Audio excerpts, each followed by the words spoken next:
seem to be lurching from meeting to meeting today. Okay, we can't start because we just lost quorum. Yes.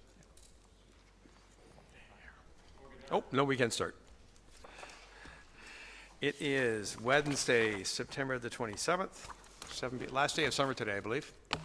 Going to get cold tomorrow. We are in council chambers for our monthly public planning meeting. Councilor, may I please have a motion to approve the agenda as circulated? Councilor Kim, Councilor Tom, all in favor? Opposed? That's carried. May I please have declarations of pecuniary interest and general nature thereof? Seeing none. Before we go to the applications, public planning statement. Welcome to Aurora's public planning meeting. The purpose of this public meeting is to inform the public and obtain public input regarding the proposed zoning bylaw amendments. No decisions will be made tonight on items 1 or 2. For each planning application that will be considered by council tonight, the following process will occur. Town planning staff will outline the purpose of the planning application which is being considered. The applicant will then be given an opportunity to make a presentation and address issues raised by staff in the staff report or public concerns which have already been filed. Following these presentations, members of the public will be invited to offer their comments or concerns regarding the proposal, and once we finish with the public, we'll get comments from council. It should be noted that a comprehensive report will be prepared and presented to a future general committee meeting, assessing the merits of the application before us and providing council with a recommendation for consideration. It's very important that the town receive the correct names and addresses of individuals having an interest in the planning applications. Therefore, if you plan to speak to council this evening, or if you wish to be notified of any further council or committee meetings regarding the applications being considered, you must complete one of the green interested party forms that Linda will hold up. And please return it to Linda before you leave tonight. Under the Planning Act, the applicant or residents have a right to appeal any decision of council on a planning application to the Ontario Municipal Board. But you must verbally express any comments or concerns here tonight, or submit any comments or concerns in writing to the town prior to council adopting an amendment. The Ontario Municipal Board may dismiss all or part of an appeal made in respect of an application. This public meeting is being audio and video recorded. Your name, address, comments, and any other personal information being recorded according to Municipal Act and the Municipal Freedom of Information and Protection of Privacy Act. This will help our town clerk prepare accurate minutes and create a record that is available to the general public, including the town's website. Questions about this collection should be directed to the town clerk, Town of Aurora. I will now ask the Deputy Clerk to confirm that notification to the public has occurred as required by the Planning Act. Madam Clerk. Thank you, Mr. Mayor.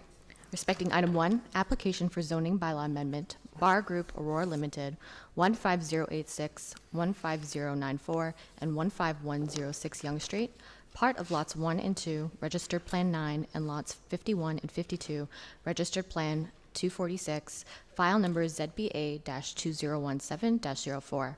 On September 7, 2017, a notice of complete application and public planning meeting was published in the Auroran and Aurora Bandon newspapers and given by mail to all addressed property owners within a minimum of 120 meters of the subject lands. A notice of public planning meeting sign was also posted on the subject lands fronting Yonge Street. Respecting item 2, applications for zoning bylaw amendment, Joe Stewart, 304 Kennedy Street West, Part 6, on 65R15894, file number ZBA-2017-05. On September 7th, 2017, a notice of complete application and public planning meeting was published in the Auroran and Aurora Banner newspapers and given by mail to all addressed property owners within a minimum of 120 meters of the subject lands. A notice of public planning meeting sign was also posted on the subject lands fronting Kennedy Street West. Public meeting notification has been provided in accordance with the Planning Act. Thank you, Madam Clerk. I will now ask the Director of Planning and Building Services to begin with the presentations. Mr. Rumino. Thank you, Mr. Mayor. The town's planner, Caitlin Grout, will provide an overview of both of the applications before council this evening, and then we'll turn it over to the applicants who will also speak to the applications. Caitlin.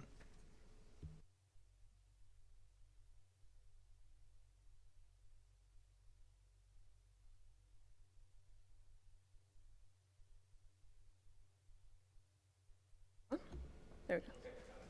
Good evening, Mr. Mayor and members of council. The first application is a zoning bylaw amendment for the subject lands located at 15086, 15094, and 15106 Yonge Street. The subject lands are located on the west side of Yonge Street between Tyler Street and Rubin Street, south of Wellington Street East.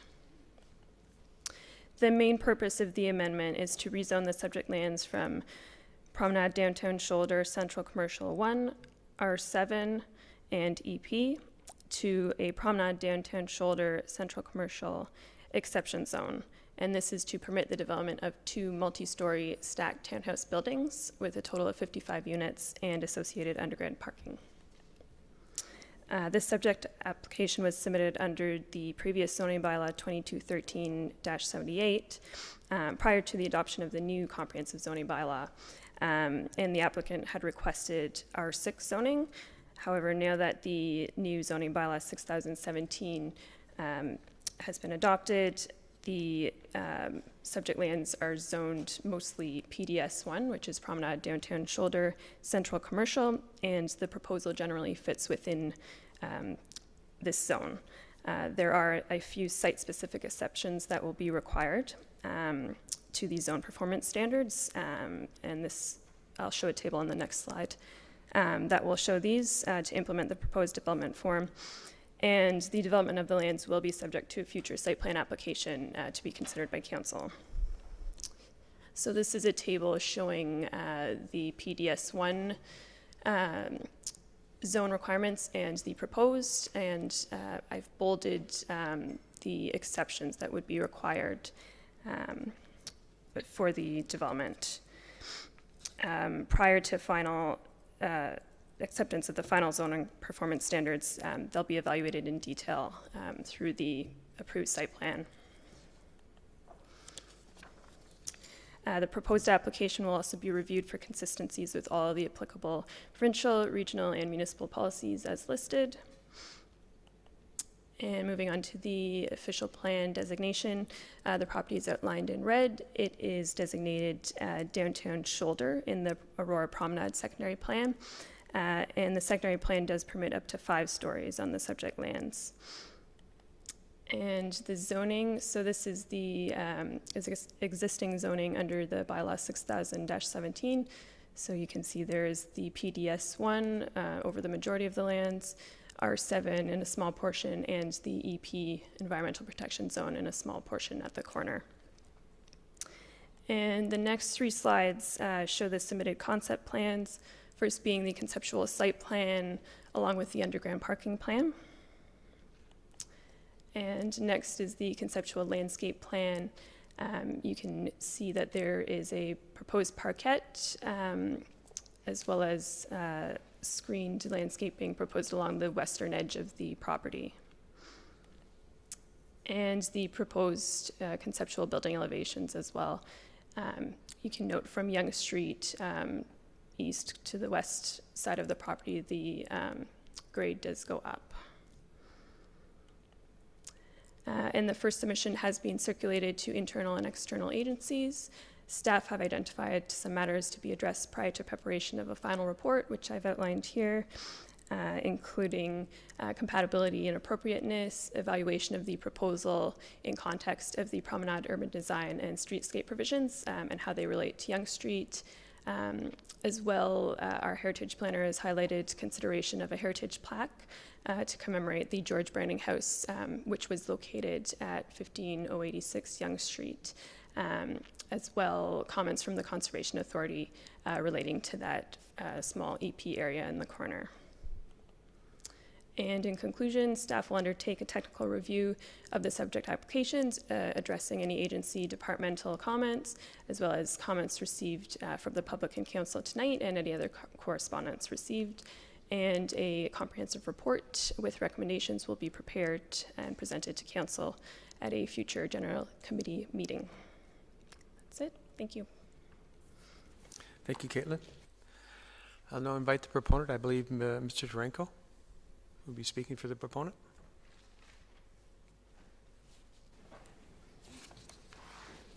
Do I have a mouse or something? This one. It's just the 2 arrows. Good evening. My name is David Cherezenko. I'm a senior planner with Stantec's Urban Places Group. It's my pleasure to be here this evening with you on behalf of the Barra Group Aurora Incorporated, the proponents of a proposed stacked townhouse development at 1586, 1594, and 15106 Yonge Street. The subject lands are located on the west side of Yonge Street in the heart of the downtown.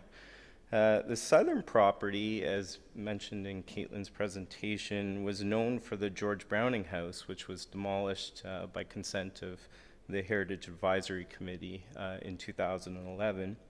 The middle property, or 15094 Yonge Street, is occupied by a commercial building with tenancies for a tattoo parlor, vape store, and hair salon.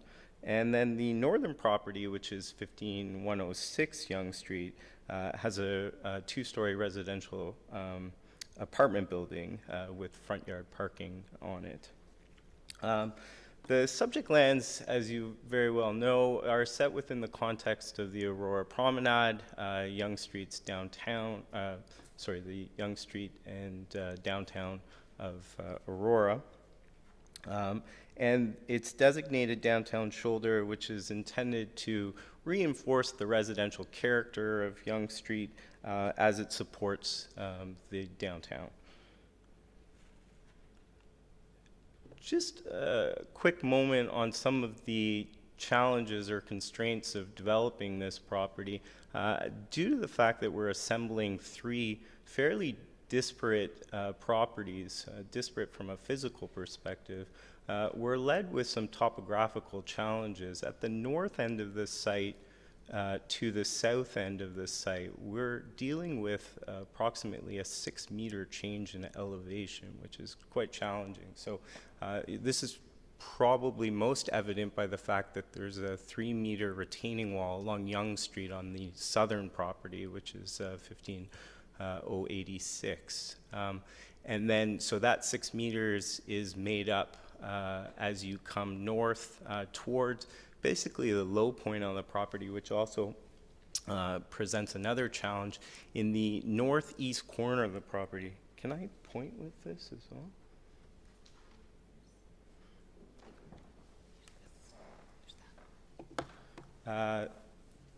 Perfect. So in the northeast corner of the property, there's municipal easements that run through and under Yonge Street in support of municipal infrastructure that runs through the property. You can see at the north end of this, there's actually a head wall for stormwater, which runs through a culvert that runs then under Yonge Street. Together with that municipal easement, there's some constraint for floodplain from the LSRCA, which generally deals with a flood elevation that is aligned with the head wall of that stormwater management culvert. These challenges present opportunities for us in the redevelopment of the subject lands.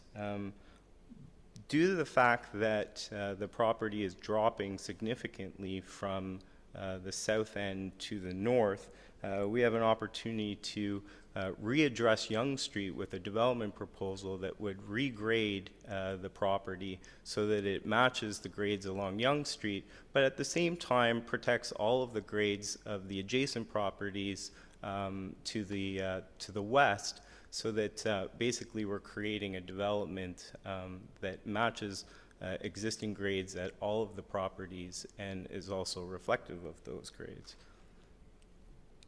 As you can see in the site plan, we're developing or proposing to develop two building blocks that run perpendicular to Yonge Street.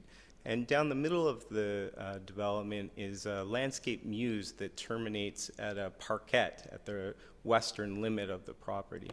This offers an opportunity basically to invite a view shed from Yonge Street through the development, and also an opportunity for amenity space for both the community and the residents where they can interact and seek some relief as they stroll along Yonge Street.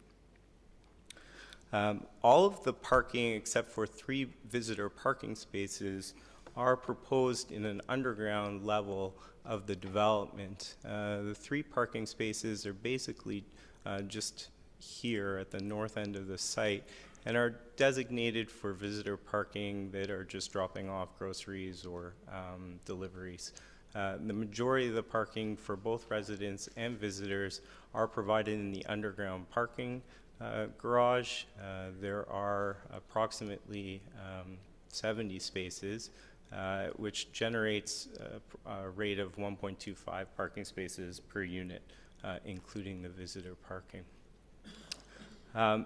This is a section of the proposed development looking at it from the west to the east. I have a full-size version of it here if it's hard for the public to read off the presentation. But basically what's being proposed is a 3-story stacked townhouse development. The first story is actually below grade, so you can see through the middle of the proposal. This is the landscape muse, which actually sits up half a story from the buildings, so that you're basically creating 3 levels of above grade for the buildings. That bottom level is below grade or partially below grade and would be eliminated from view. Also, looking at this section, you get to understand the opportunity that or the constraint we're dealing with in terms of the difference in elevation. So if you look at, this would be the south end of the property, we're dealing with an existing elevation here that you can follow the line as it moves through the development, drops 6 meters to this point, and then another 1.5 meters to this point. So it's a fairly significant drop. And the way that we dealt with this is by positioning those building blocks perpendicular to Yonge Street and perpendicular to the change in grade, so that basically we can make up that change in grade in the foundations of the underground and the foundation of the building itself, so that basically you're looking at a similar elevation across the development, despite the fact that the grades around it are varying significantly. You can also see that the access from this view, that the access to the underground is at grade at the north end of the property, or the left side of your picture, and that underground is actually below grade as you move to the south of the property by some margin. This is just a rendering of the site plan to give you an idea of the level of landscaping that we're offering around the development. There are 4 critical elements of landscaping here. Down the middle is the landscaping muse that I mentioned at the outset. This provides not only relief to the building massing, but also an opportunity to link pedestrian activity along Yonge Street through the development and into Parquet, which is located at the western limit of the property. All the way around the property, we are looking at significant tree plantings in order to provide for sustainability of the development and opportunities for recharge.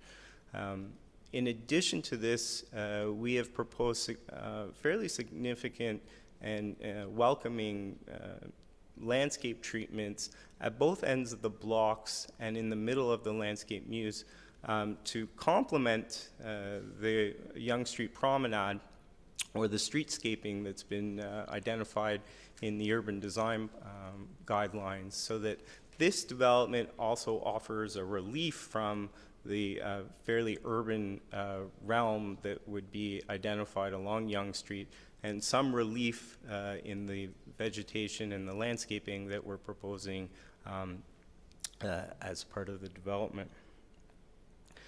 You can see again that access to the development is located at the north end of the site, This again is the lowest point of the development and also the area that's constrained from development in terms of the floodplain and the municipal easements that run underneath it.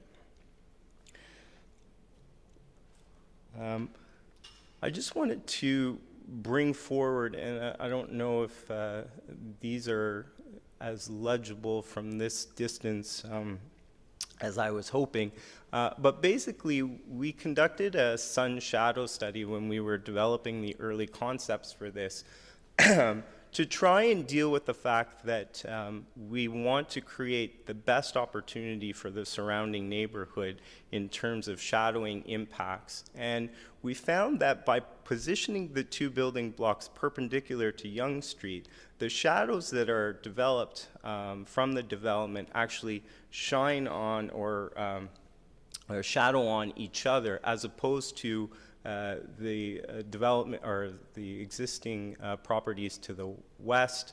And that basically creates the best opportunity for us to introduce this development with the most limited impacts on the adjacent residential areas. I'll click through these, but this is the winter solstice. You can see that the shadows in the morning are moving towards Yonge Street, and then the summer solstice, again, these are moving towards the south as you go through the day. The autumn solstice is again very similar to the winter one, and then the spring again shining or shadowing, sorry, as you move throughout the day towards Yonge Street. That's basically the conclusion of my presentation.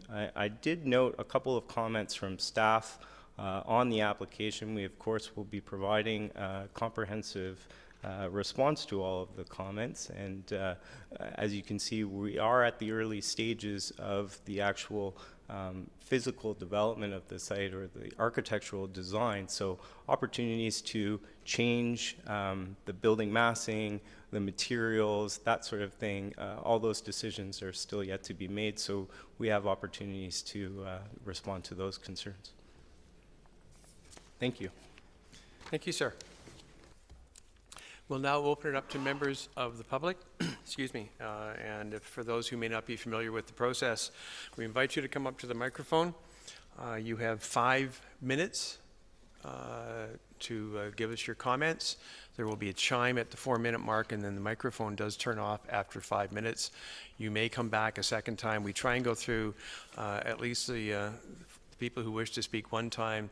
We'll collect some of the questions, and then we'll ask the proponent to come back up. So I would invite the first person to come up to the microphone. Don't be shy.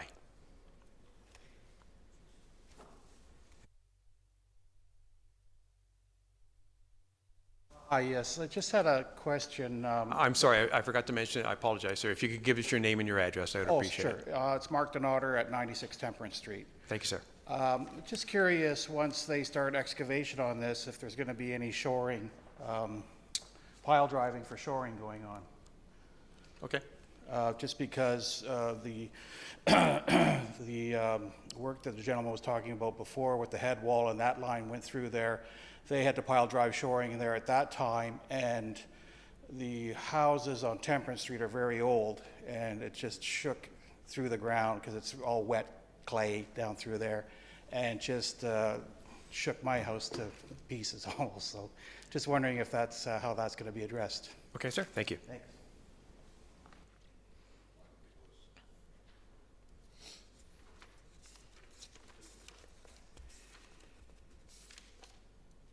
Well, we've got lots of people out here. There's got to be more than one who wants to speak. Hi, my name name is Sarah Cross. I live at 101 Temperance Street, which is actually directly behind the proposed lands at 15086. I had two sort of questions or concerns. The first one is with respect to the laneway that has come up in previous proposals for these lands. There's a laneway that serves both that property as well as 4 other properties. It's not mentioned anywhere in the renderings or the proposals. The proponent has approached us privately at our home and has made reference to his partial ownership of the laneway. So I wanted some clarification if there are any plans to include that laneway in their uses for the building, because it certainly impacts 4 other homes, especially mine. That's the only way you can access the parking area of my home. I would also reiterate the comment that was made about the age of our homes. My home is 117 years old and has a historical designation, so there's certainly a concern about such extensive construction, an underground parking lot, the impact that that could have on the integrity of my home. That's certainly a concern I would like to express. Thank you. And just to confirm, that's the laneway that goes north off of Reuben. Reuben, Thank you, yes. Mr. Yeah. Just past the law office there. Yes. Thank you very Yes. much. Thank you.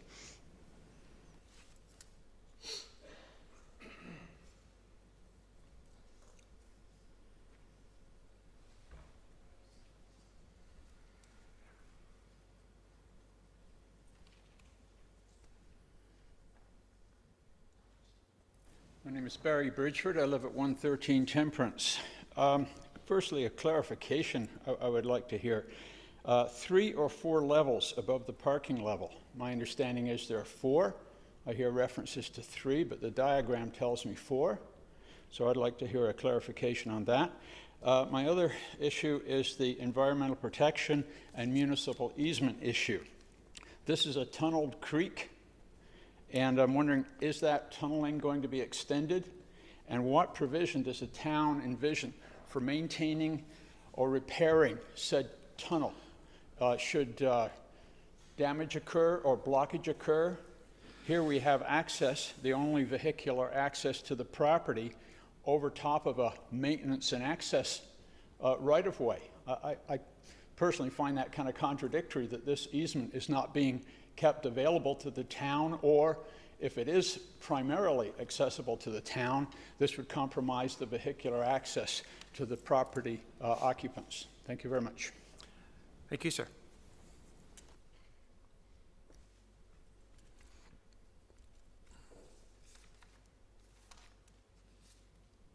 Anyone else on this application?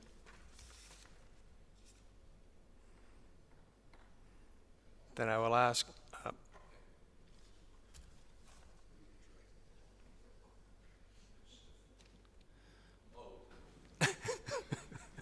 Neil Potgater, 103 Temperance Street.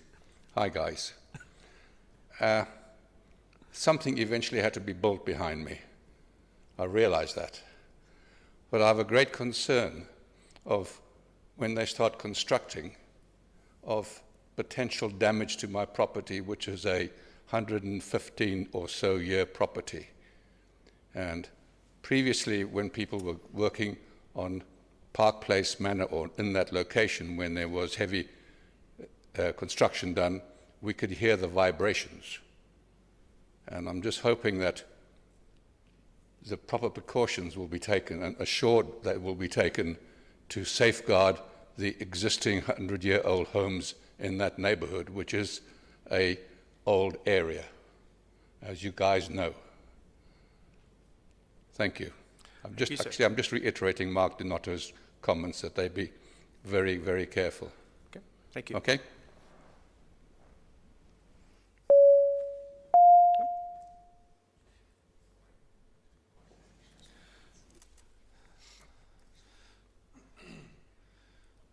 Okay, if we have no other comments at this point, I will ask if the proponent, and if you could pronounce your name when you come up, sir, because I don't think I got it correct. If you would come back up to the microphone. And so what I've got is concerns in terms of construction causing vibration and potential damage to the houses. Shoring was mentioned, the laneway, which comes in north off of Reuben, and confirmation on how many levels you're looking at. So I believe that was above the parking garage and then tunnel maintenance. Yep. Can you pull the presentation back up? It's Dave Cherazenko, by the way. Thank you. Thank you.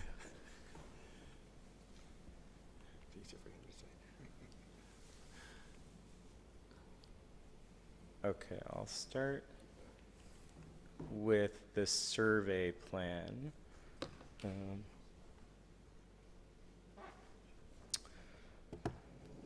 So in terms of the laneway first, okay. So it falls off this plan a little bit, but basically this is the laneway that is access to Rubin Street in favor of 101 Temperance. You can see here, this rectangle here, there's an easement over 15086 Yonge Street in favor of providing access to, this is 101 Temperance here, lot 49, in terms of providing access to this laneway to Rubin Street. So they enjoy easement rights over that portion of the property, and that will need to be maintained in perpetuity to gain access, I believe, to their garage, which is only accessible from that lane to Rubin Street and not from Temperance itself. So that is legally recognized and will be protected at any element of development. So, sorry, that was 101 Temperance comment about the laneway. In terms of easement protection from the resident at 113 Temperance, so this line here, this dashed line here, represents the or creates a triangle basically at the northeast corner of the property. The town of Aurora has an easement over that portion of the property in order to maintain their infrastructure that runs from this head wall through the property and then under Yonge Street. And so that, again, has legal standing and will not be impacted by the development. In fact, the proposed servicing of the development will discharge to some of that infrastructure that's in that easement because that's the closest opportunity for connection to the development. So that will be maintained as it stands today and will not be impacted as a result of the development. The rights to maintain that are already protected in law. As we shown on the concept plan, there's no actual development, so you can see this, sorry, I changed the angle of it on you here, but here is that triangle again. There's no development within that section or within that easement area that would prevent or interrupt the town's opportunity to maintain that easement and the culvert that is protected by that easement. So those are the easement issues.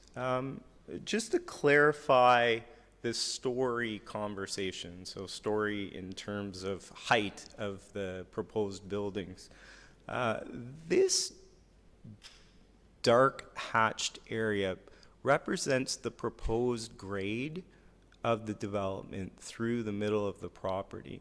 As you can see, this is roughly 3/4 of the way above what we're calling the basement level of the building. And so you get 3 full stories of living space above the finished grade at the front of the building. The underground is below that. So basically you have one level of underground, which is below grade at the south end of the property.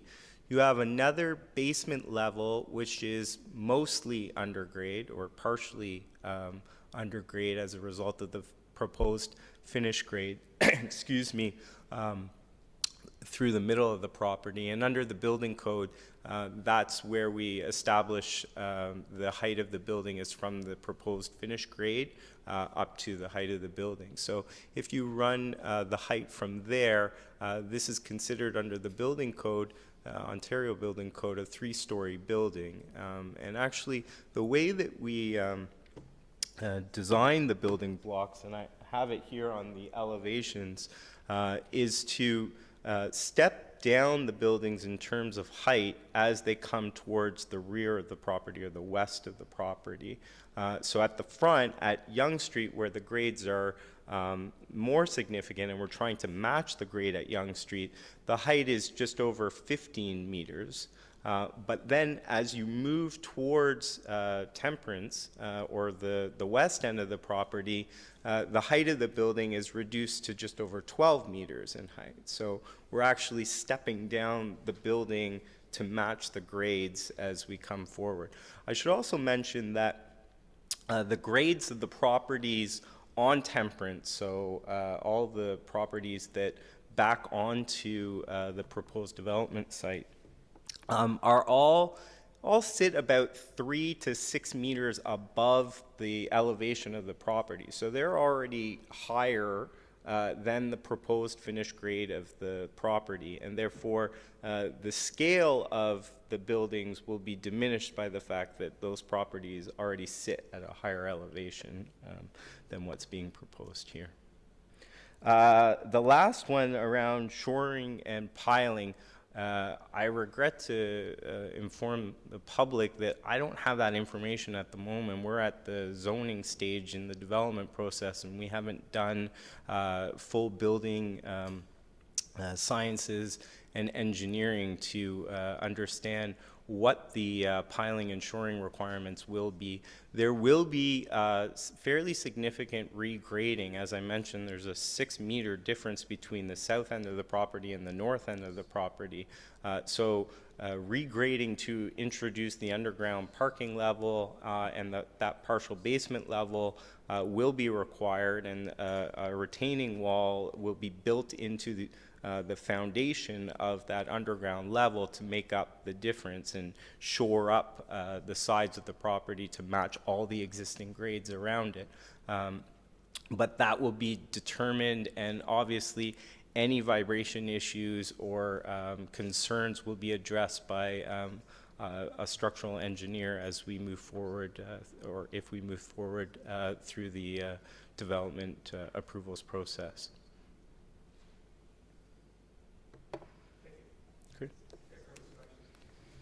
Sorry, that covers the questions so far. I'll open it up if anyone from the public would like to come back for, well, they have no information yet on any of that. That's yet to be determined. Please. And again, I will ask you to, if you could introduce yourself, please. It's Mark Donater again at 96 Temperance Street. So I was just wondering what the elevation of the parquet is going to be in relation to the existing grades at the back of these homes. Okay, thank you. I'm just gonna wait for just a second, David, just see if there's any other questions, then I'll ask you to get. Are there any other comments or questions, please? Well then, your ESP is better than mine, sir. It's the same. So we're matching the grades along Temperance Street, and the use of that parquet actually gives us an opportunity to maintain the grades from all the adjacent properties through the development. So that parquet will sit at that elevation of the adjacent Temperance backyards. Thank you, sir. Sorry, will it be fenced then? Around that? Okay, Yes. no, we don't. Yeah, there will be. Sorry, there'll need to be a fence. We ask you to come up so we can get your comments on the microphone, just so we can. You're good? Okay, thank you. Are any other comments from the public on this particular application? Okay, I will close this portion of the meeting, and I will go to members of council if they have any questions for the proponent on the presentation. Councilor Maracus? David? Going to get you to come back to the podium, please. Thank you, Mr. Chair. Through you to the proponent. Actually, Linda, is it possible to put that slide up that shows the elevation, please? No, the other one, the elevation. That's it. So Hard to see. maybe I just didn't hear correctly, but I'm hearing the basement floor. So you have the underground, you have the basement floor, and then you're saying there's 3 stories. Yes. So what's that top? It's a rooftop. So there's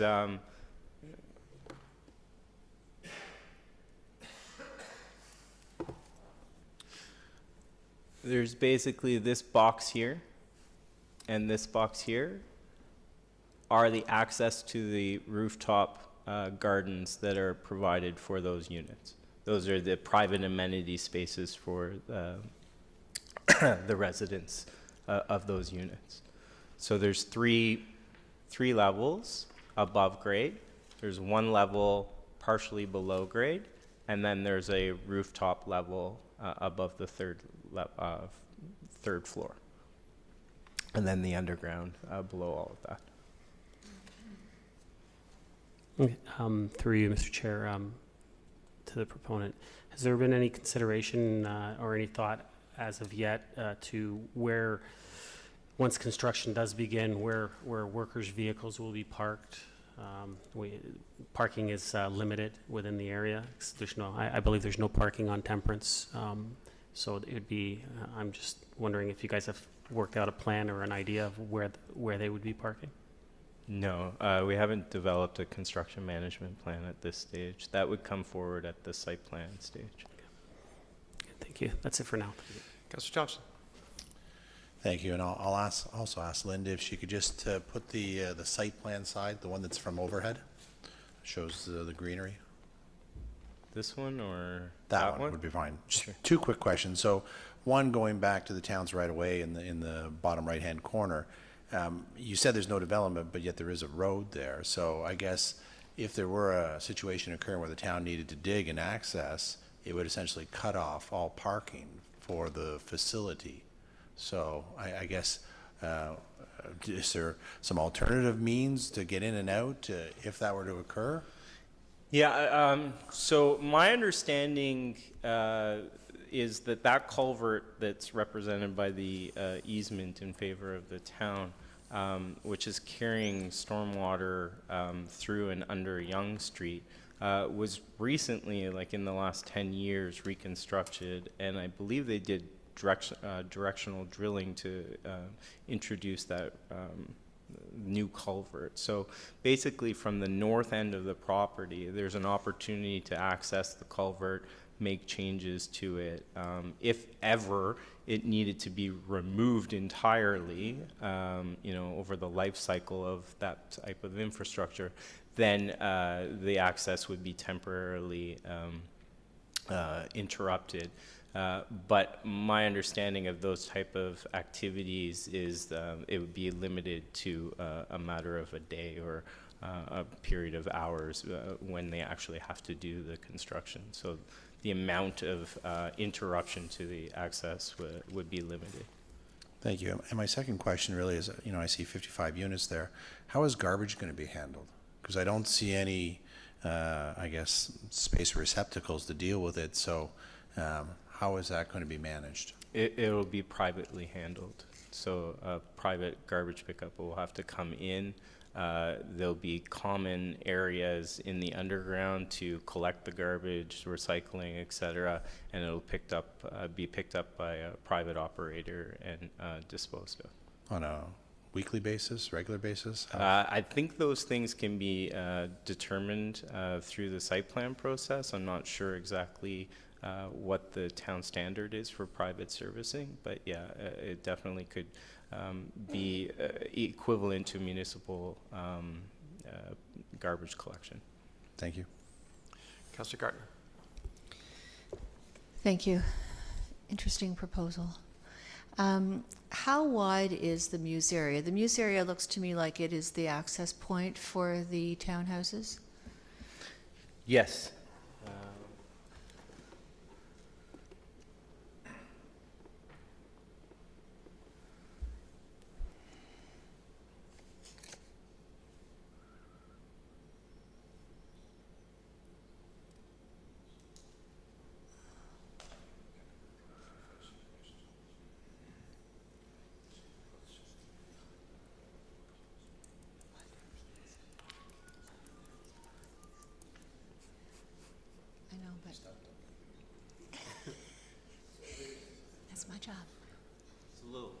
complicated answer, but there's 15 meters between the building face and the other building face.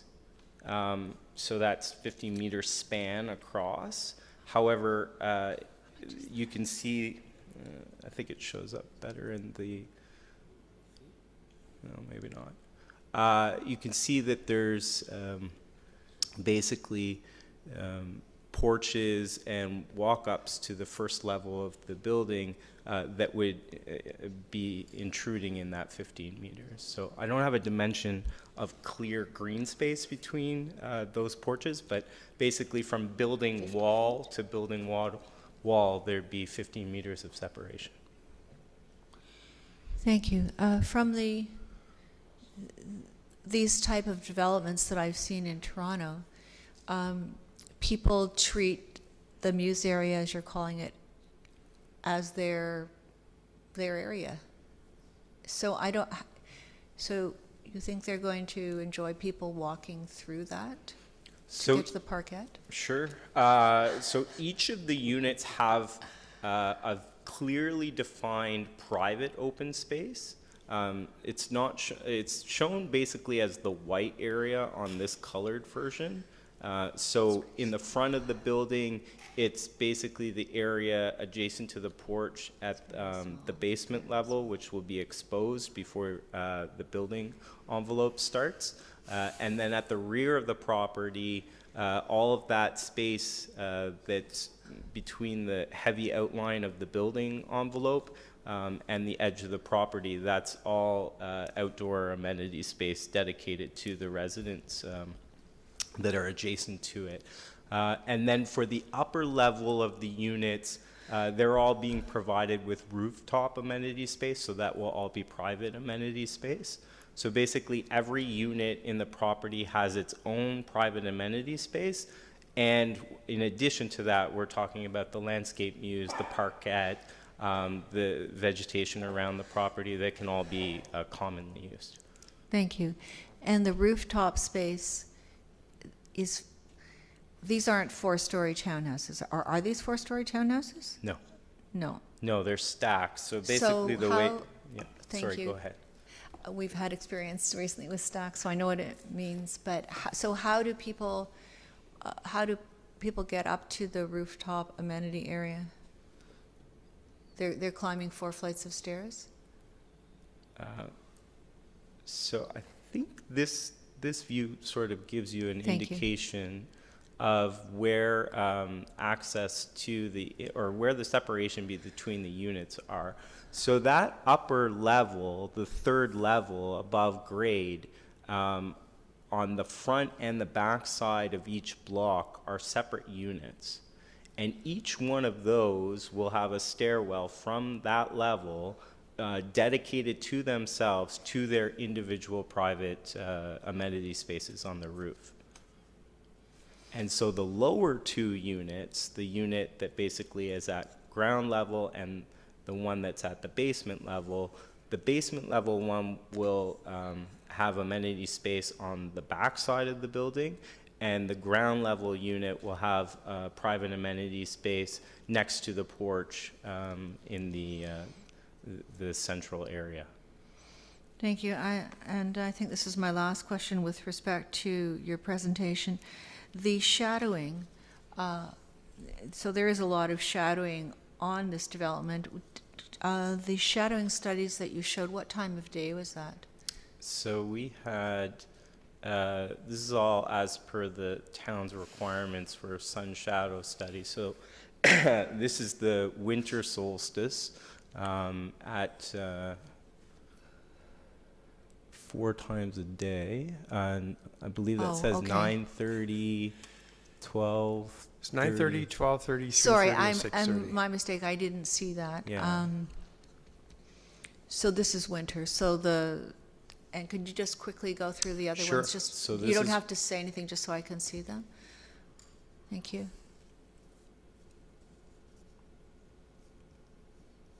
Yeah. So whatever is in this bottom right-hand corner is going to have almost constant shadowing, it looks to me. At 6:30 in the evening, yeah. And you can see that all the shadows at that time, obviously, at the level of the sun in this area, are all projecting onto Yonge Street.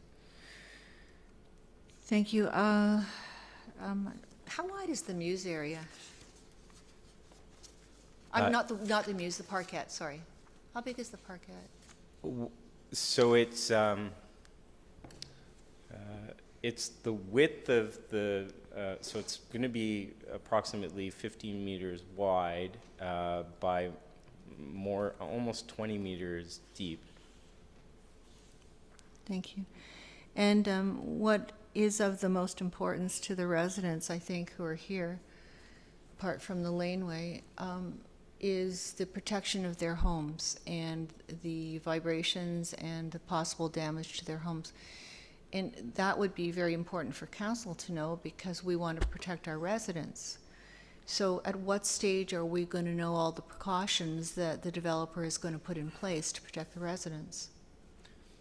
So this development proposal will be subject to site plan control from the town, and that will be the appropriate level of development and detail around the development that will identify not only a construction management plan, but also vibration analysis and structural plans to support the development. Thank you. Councillor Kim. Thank you, Mr. Mayor. I just have the one question which was raised by a resident, Mr. Bridgeford. I believe he mentioned something about an underground tunnel and some environmental issues on that. I'm not sure if anyone got the exact question, but I didn't hear a response from Mr. Tarasenko regarding that. Yeah, that was Mr. Chairman Zankel. So that's... I haven't got that correct. I didn't get that correct. It's close enough. That's the municipal easement. This is that triangle that I was discussing in the northeast corner of the property. Okay. So you can see here, there's actually a culvert that the city of, or the town of Aurora owns that runs through the property and under Yonge Street to convey stormwater from the north, from the south to the north. And that's what's protected through an easement on the property. Okay, well, thank you. I thought Mr. Richford was talking about a different part of the property, but yes, I caught that one. Thank you. Okay. Councillor Tom. Thank you, Mayor Daw. Could you return to the slide? I think it was the survey slide. I think it showed some of the grade. That one. Yeah. So you mentioned in your presentation that the difference from north to south in grade was about 6 meters. And then one of the gentlemen from Temperance Street asked about the grading of the parquet, and you mentioned that it was going to be at grade with the properties on Temperance. But as you can see here, especially behind lot 48 and 49, it's essentially the same grade as the old Browning property. And so I don't know how you're going to bridge that gap of 6 meters. So are you going to regrade that portion of your property to align with the lots on Temperance? Is that what you're saying? That's right. I mean, just for reference, the current two-story building, which you can see on the north side of that property, that's almost equal with the grade at the homes on Temperance. And so for me, it seemed like you said you're mitigating some of the concerns with respect to the height, but if it's going to be equal to the houses on, you mentioned that the grading of the houses on Temperance will be above the grade of the site. But if you're going to be grading the property to equal to them, then they'll be at grade with the property. So I just don't understand. So could you clarify whether or not you're saying that you're going to grade the property to be equal to the properties on Temperance, and so that means that the height of the buildings is going to be measured from there. So it's going to be 4 stories beside the 2-story homes on Temperance, or clarify if I'm incorrect. Sure. Sorry. So right here. This grade, you can see by the topographic lines that this grade starts to fall away very quickly. So by the lines being so close together, you're seeing a rapid change in the elevation. So that grade that's at the western limit of the property will be matched and carried through that parquet area that's in the proposal. And then under the parquet, basically you're getting the underground level, and a portion of that basement level will be under that elevation. So really above that point, or above the existing grade of that portion of Temperance, you're having the 3 levels of the building plus the rooftop amenity space visible. Right, I understand that. I Okay. think, though, it's hard to visualize on your renderings, but, I mean, the residents will tell you there's a significant grade change from Temperance to Young. As I mentioned, the 2-story apartment building, the roof of that property is, I mean, it's close to the grade of the houses on Temperance. Mm-hmm. It's a huge hill. The Browning house comes down, and the hill behind the houses on Temperance go down. And so if you're going to regrade the property, and so I guess I'm just having a hard time visualizing the sloping from the west of the property to the east towards Young. And I just think it's going to be pretty significant in terms of height when you're measuring, you know, I know you mentioned the first story is going to be below grade, right? Or partially below grade. But I mean, if you're talking about that hatched area in the musing area, that's going to be what's going to be equal with the Temperance properties. So the height, which is going to be measured from there, won't actually be mitigated by any grade difference. You mentioned in your presentation that the grading on the houses on Temperance was higher, so they'd be looking down at the proposed development. But you're saying now that it's going to be equal with the grading on Temperance. Yeah, actually, so you can see at the north end of the property, by that dark hatched area, that's the existing grade that will be maintained. Okay. So you can see that it's actually starts at the 3rd level, or sorry, the first floor of the building, right?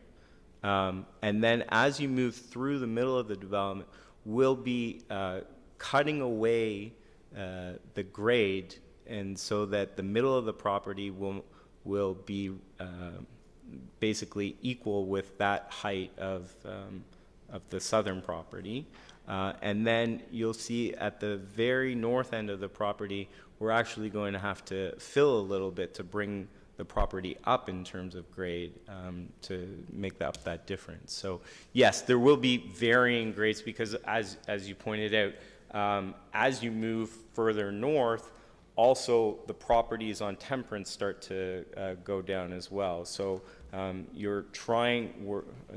development proposal is trying to match those grades as we make our way through the development site.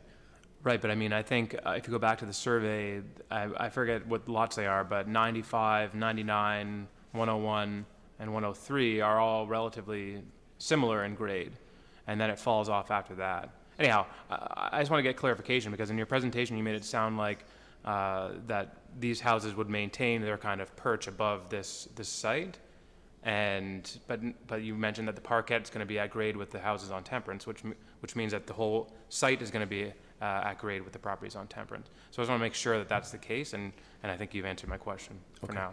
And I'll save my comments for the comment zone. Thank you. I forgot to ask you with respect to the townhouses that have the lowest level, how much of that is above, is not basement, is above the land level?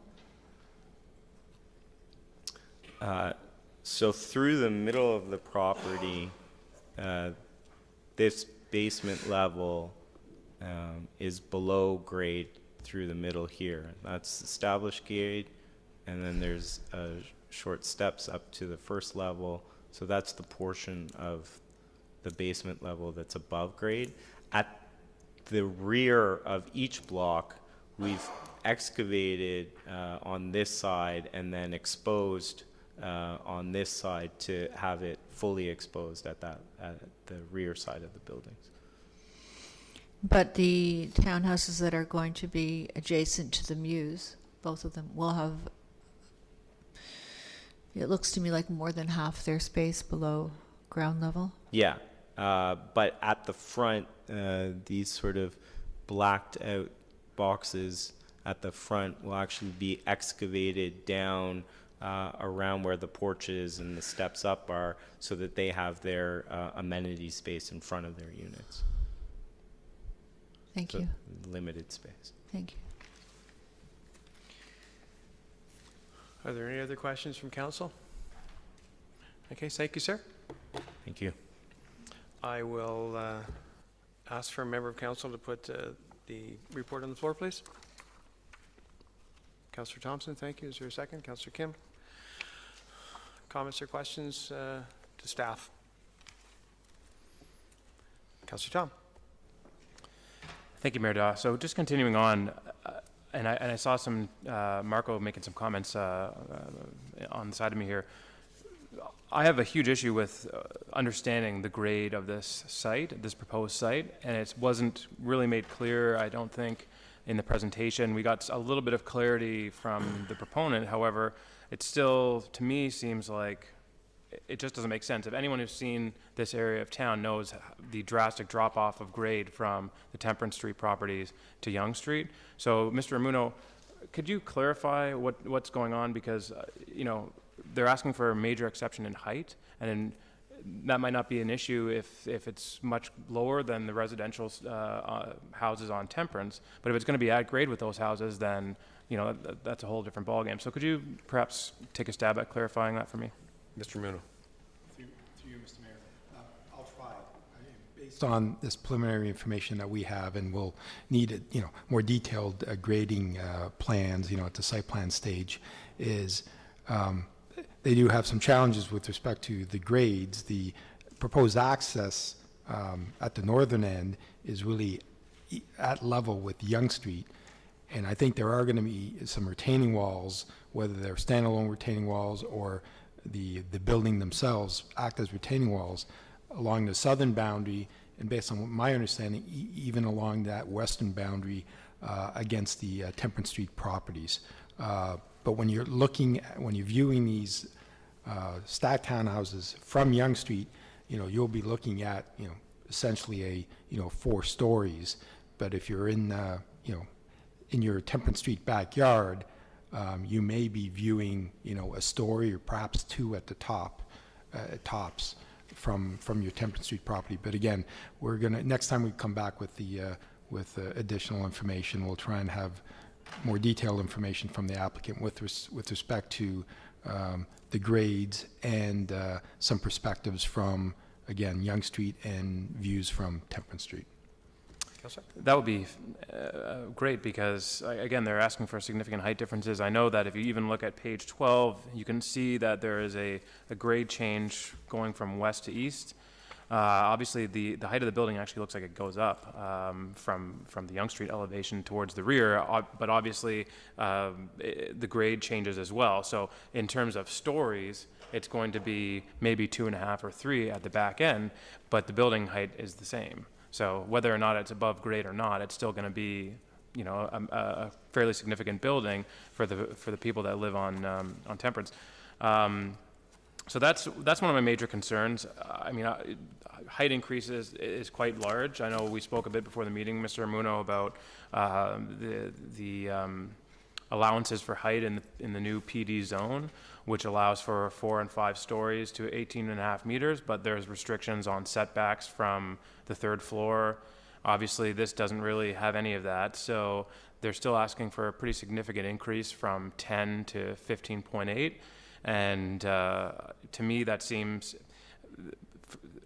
the grading is everything on that, because if it doesn't affect the residents to the rear on Temperance, then it impacts them minimally, then I'm probably not, you know, from a planning point of view, probably not so opposed to allowing an exception. But if it's going to be towering over the homes on Temperance, then I think it's, you know, it's going to be an issue. So I'd like that. The grading is key to that, so I'd like some more information as we move forward. I'm not against the principle of development on the property, and I think that, you know, intensification in Yonge Street, we talk about it all the time, is fine. Another comment from myself is the integrity of the homes was raised by residents.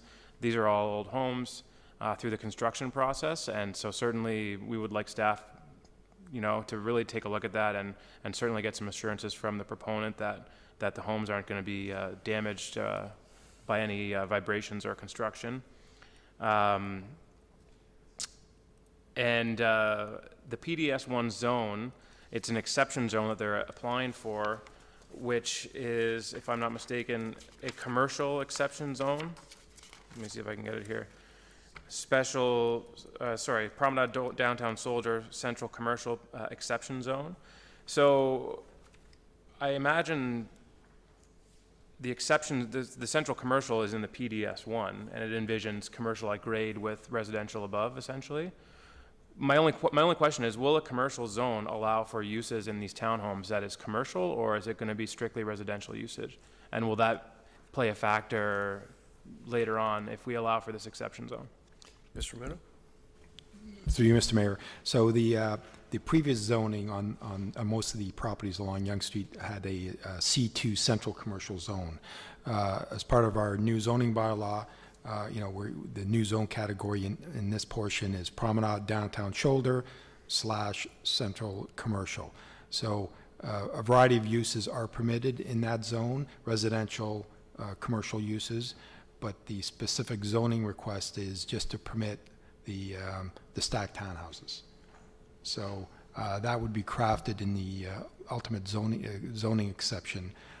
Again, the parent uses would be a variety of different commercial uses, but when we proceed with the site-specific zoning, it would be specific to permitting this development being the specific number of uses and stacked townhouse uses. Thank you, Mr. Muno. And just following up on that, Mr. Chair, if I may, is so all I want to do is get clarification that if we approve this exception zone, the uses of commercial will not be allowed for these townhomes. Certainly, I don't think people buying a townhome are going to want a commercial use in the stacked townhouse above them. So I just want to get clarification that through the exception zone and the site-specific exception, we won't be allowing commercial uses. Mr. Muno? Through you, Mr. Mayor, that's correct. We would structure the bylaw to permit specifically just the residential uses being the stacked townhouse.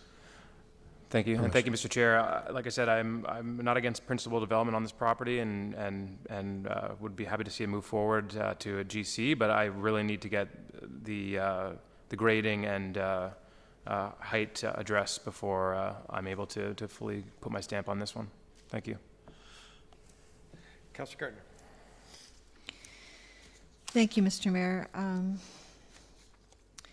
Mr. Muno, following on Councillor Tom's questions, why wouldn't this just have been changed to a residential? Why does it have the commercial on it? Mr. Muno.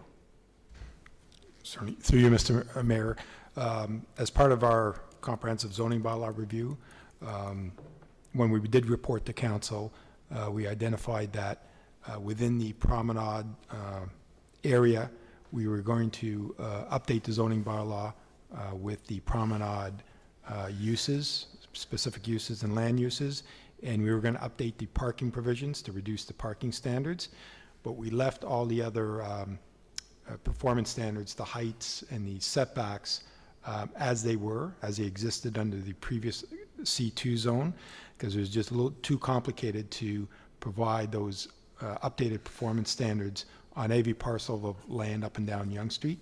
So what we did is we just, as you see, we created the Promenade Downtown Zone within this specific area of Yonge Street, and identified all those uses within the Promenade secondary plan and reduced the parking standard. So this particular site is currently zoned for residential and commercial uses, but through this specific zoning bylaw, we're dealing with the performance standards, the heights, and the setbacks. And in this case, it'll just be what would be permitted through the zoning bylaw would be the residential permission of the stacked townhouses, and will identify the specific number of units. But no commercial would be permitted because the applicant isn't asking for commercial uses based on this built form. Thank you, and I may not be following this properly, but I don't know why we would give standards of height and setbacks for a commercial zone when we're doing a residential development. I'll leave that for now. It's zoned with an environmental protection zone. So how is that, but it's not included in the, oh, sorry. It's not included in the new zoning.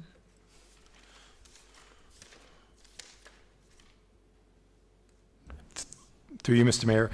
So if I refer you, Council, to figure 3, page 10 of 13, that very top corner portion of the property along Yonge Street, the northeast corner, has a environmental protection zone. That reflects the floodplain area. The balance has the promenade zoning.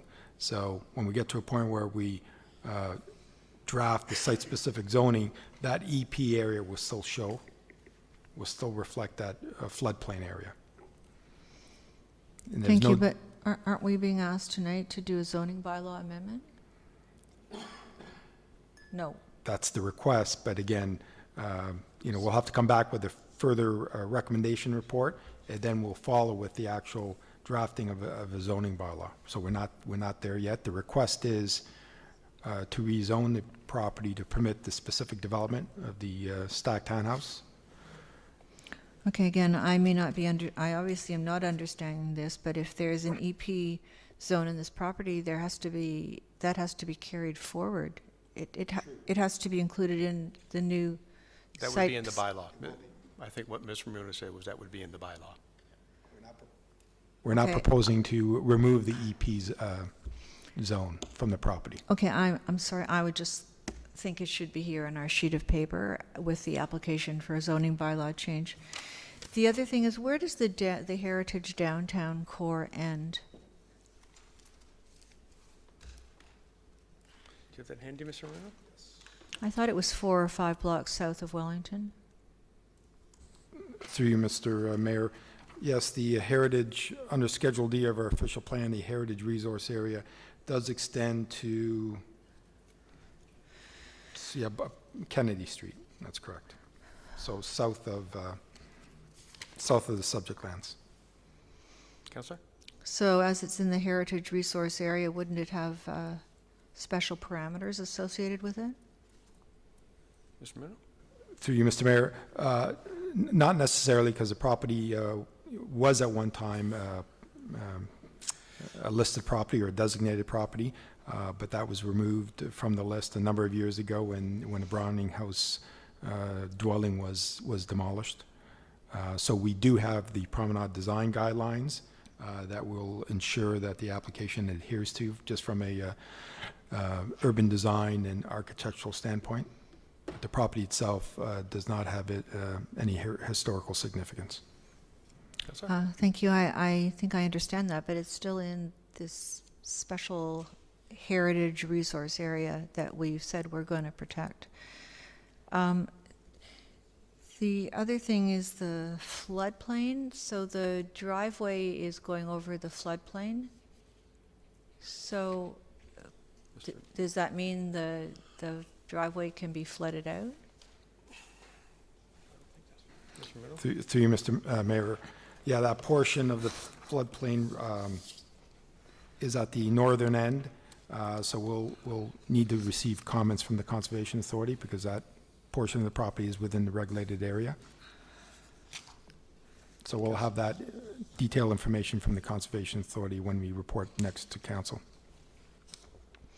I think, do we already have a report? On page 5, it says we have comments. I guess that's comments on fill and flood. That's another big concern. If Lake Simcoe is going to take care of that, that's fine with me. But there's a lot of, it took me a long time to understand this. You have to have a certain amount of catchment area for floodwaters. So if you fill part of those areas, you have to make sure that the equal amount of area is cut out, so you maintain the same amount of area to catch the floodwaters. So that's something that Lake Simcoe would be very specific about, and also whether they're able to build a driveway on a floodplain. That's all for now. Thank you. Councillor Thompson? Thank you. Through you to Mr. Romano. Mr. Romano, when we dealt with the Treasure Hill property north of Wellington, there was some conversation around commercial and whether or not we had to make an exception, because I think the Promenade Plan spoke to a requirement to have commercial. Is there any such sort of requirement through the Promenade Plan for this area as well? Through you, Mr. Mayor. No, this area has a promenade downtown shoulder designation, which does permit residential and commercial, but it doesn't require commercial at grade. Your point with respect to the Carpino site, north of Wellington has a upper downtown designation, and the policy of the official plan are specific in that residential is required at grade, and commercial is required at grade, and no residential units are permitted at grade in that part of the official plan. So in that case, they required a official plan amendment to permit residential at grade and to eliminate the commercial use. I appreciate that clarification. Just some general comments at this stage. I mean, I do share some of the same concerns with regards to height and with regards to the floodplain and so forth that have already been spoken of. But just, you know, stacked townhomes are relatively new for us here in Aurora. We really don't, you know, we're starting to see more of them, but not in terms of usage. And so I took some time to look at Mississauga and Toronto and some of their thoughts around stacked townhomes. And it's interesting to note that Mississauga itself has some concerns with all of the stacked homes, and they talk about, you know, concerns with gratings and retaining walls and common amenity areas, building height, waste collection, parking, landscape, property maintenance, and go on and on. And so, you know, I think we need to do some due diligence of whether this is the right built form for us to have on Yonge Street. You know, we're talking about revitalizing downtown. We're talking about investments in the cultural precinct area and Library Square. And, you know, here's another situation where we're seeing a residential development, which takes away some commercial space. And, you know, if this trend were to continue, what would Yonge Street look like if you see stacked homes that continue to go north of this property and work its way up Yonge Street? And so, just as a general comment, you know, in terms of the built form, I'm not sure that that's the best for the community to have stacked homes in this spot. And so, just based on some of the things that I'm seeing from, you know, other municipalities as well, but at this stage, it's strictly just comments. Thank you. Councilor Marcus, Councilor Abel, Councilor Kim. Thank you, Mr. Chair. Through you to Mr. Ramuno. Mr. Ramuno, does this area, considering the homes are roughly in the age range of 100 to 120 years, is there a difference in the level for the vibration assessment when it's done compared to other areas in the town? Or is it the same level right across when they assess the vibrations? Mr. Romano? To you, Mr. Mayor. I mean, it's a good question.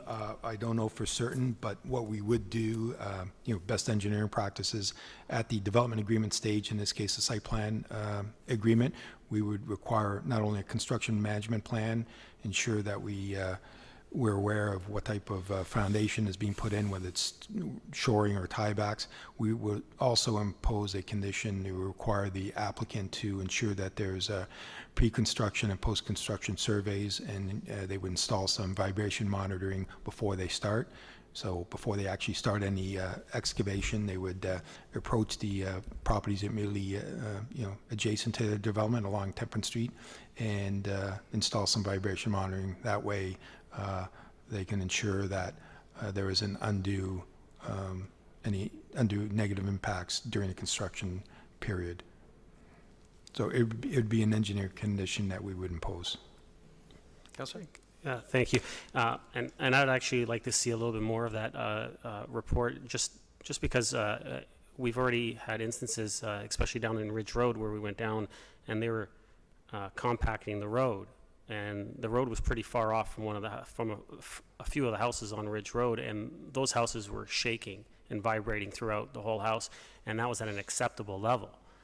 So I would hate to think that the acceptable level that would be allowed here would shake these houses, and some of them have, as we know, the older houses have either clay, stone foundations, and so we could end up with some big problems for our residents that live in the area. And so I definitely have some big issues when it comes to that. I think we need a stronger construction management plan, especially when it speaks to in our downtown core and within our stable neighborhoods. So I think we need to look at that. There's parking issues for workers, parking in the area. So we need to look at all of that. And then I share a lot of the same concerns I'm hearing. Grading, Councillor Thompson talking about, is this the style that we want in the downtown core on Yonge Street? I mean, the look of it and everything, it kind of looks nice. You look at it, you say, yeah, this would look good. It would look better than what's there right now. But with all these questions that aren't being answered, and being at such a preliminary stage, and we even heard from the proponent that this is very preliminary, and a lot of questions couldn't even be answered. I don't know if I even feel comfortable allowing this to get to the general committee stage at this point, with so many questions not being answered. I think it's prudent on ourselves to maybe allow this to come back to public planning instead.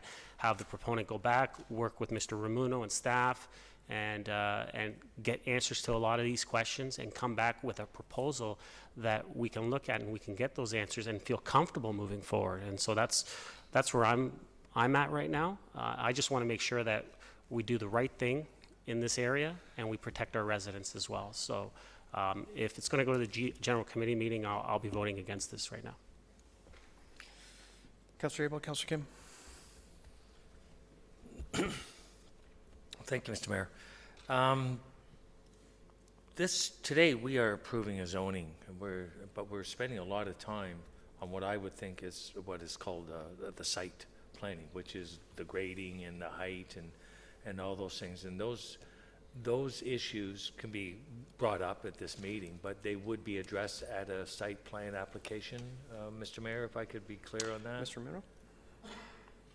Through Mr. Mayor, that's correct. The applicant would be required to submit a formal site plan application that would be considered by council, and that would go through that sort of technical design exercise of identifying what the built form would look like, the grades, building materials, landscaping, etc.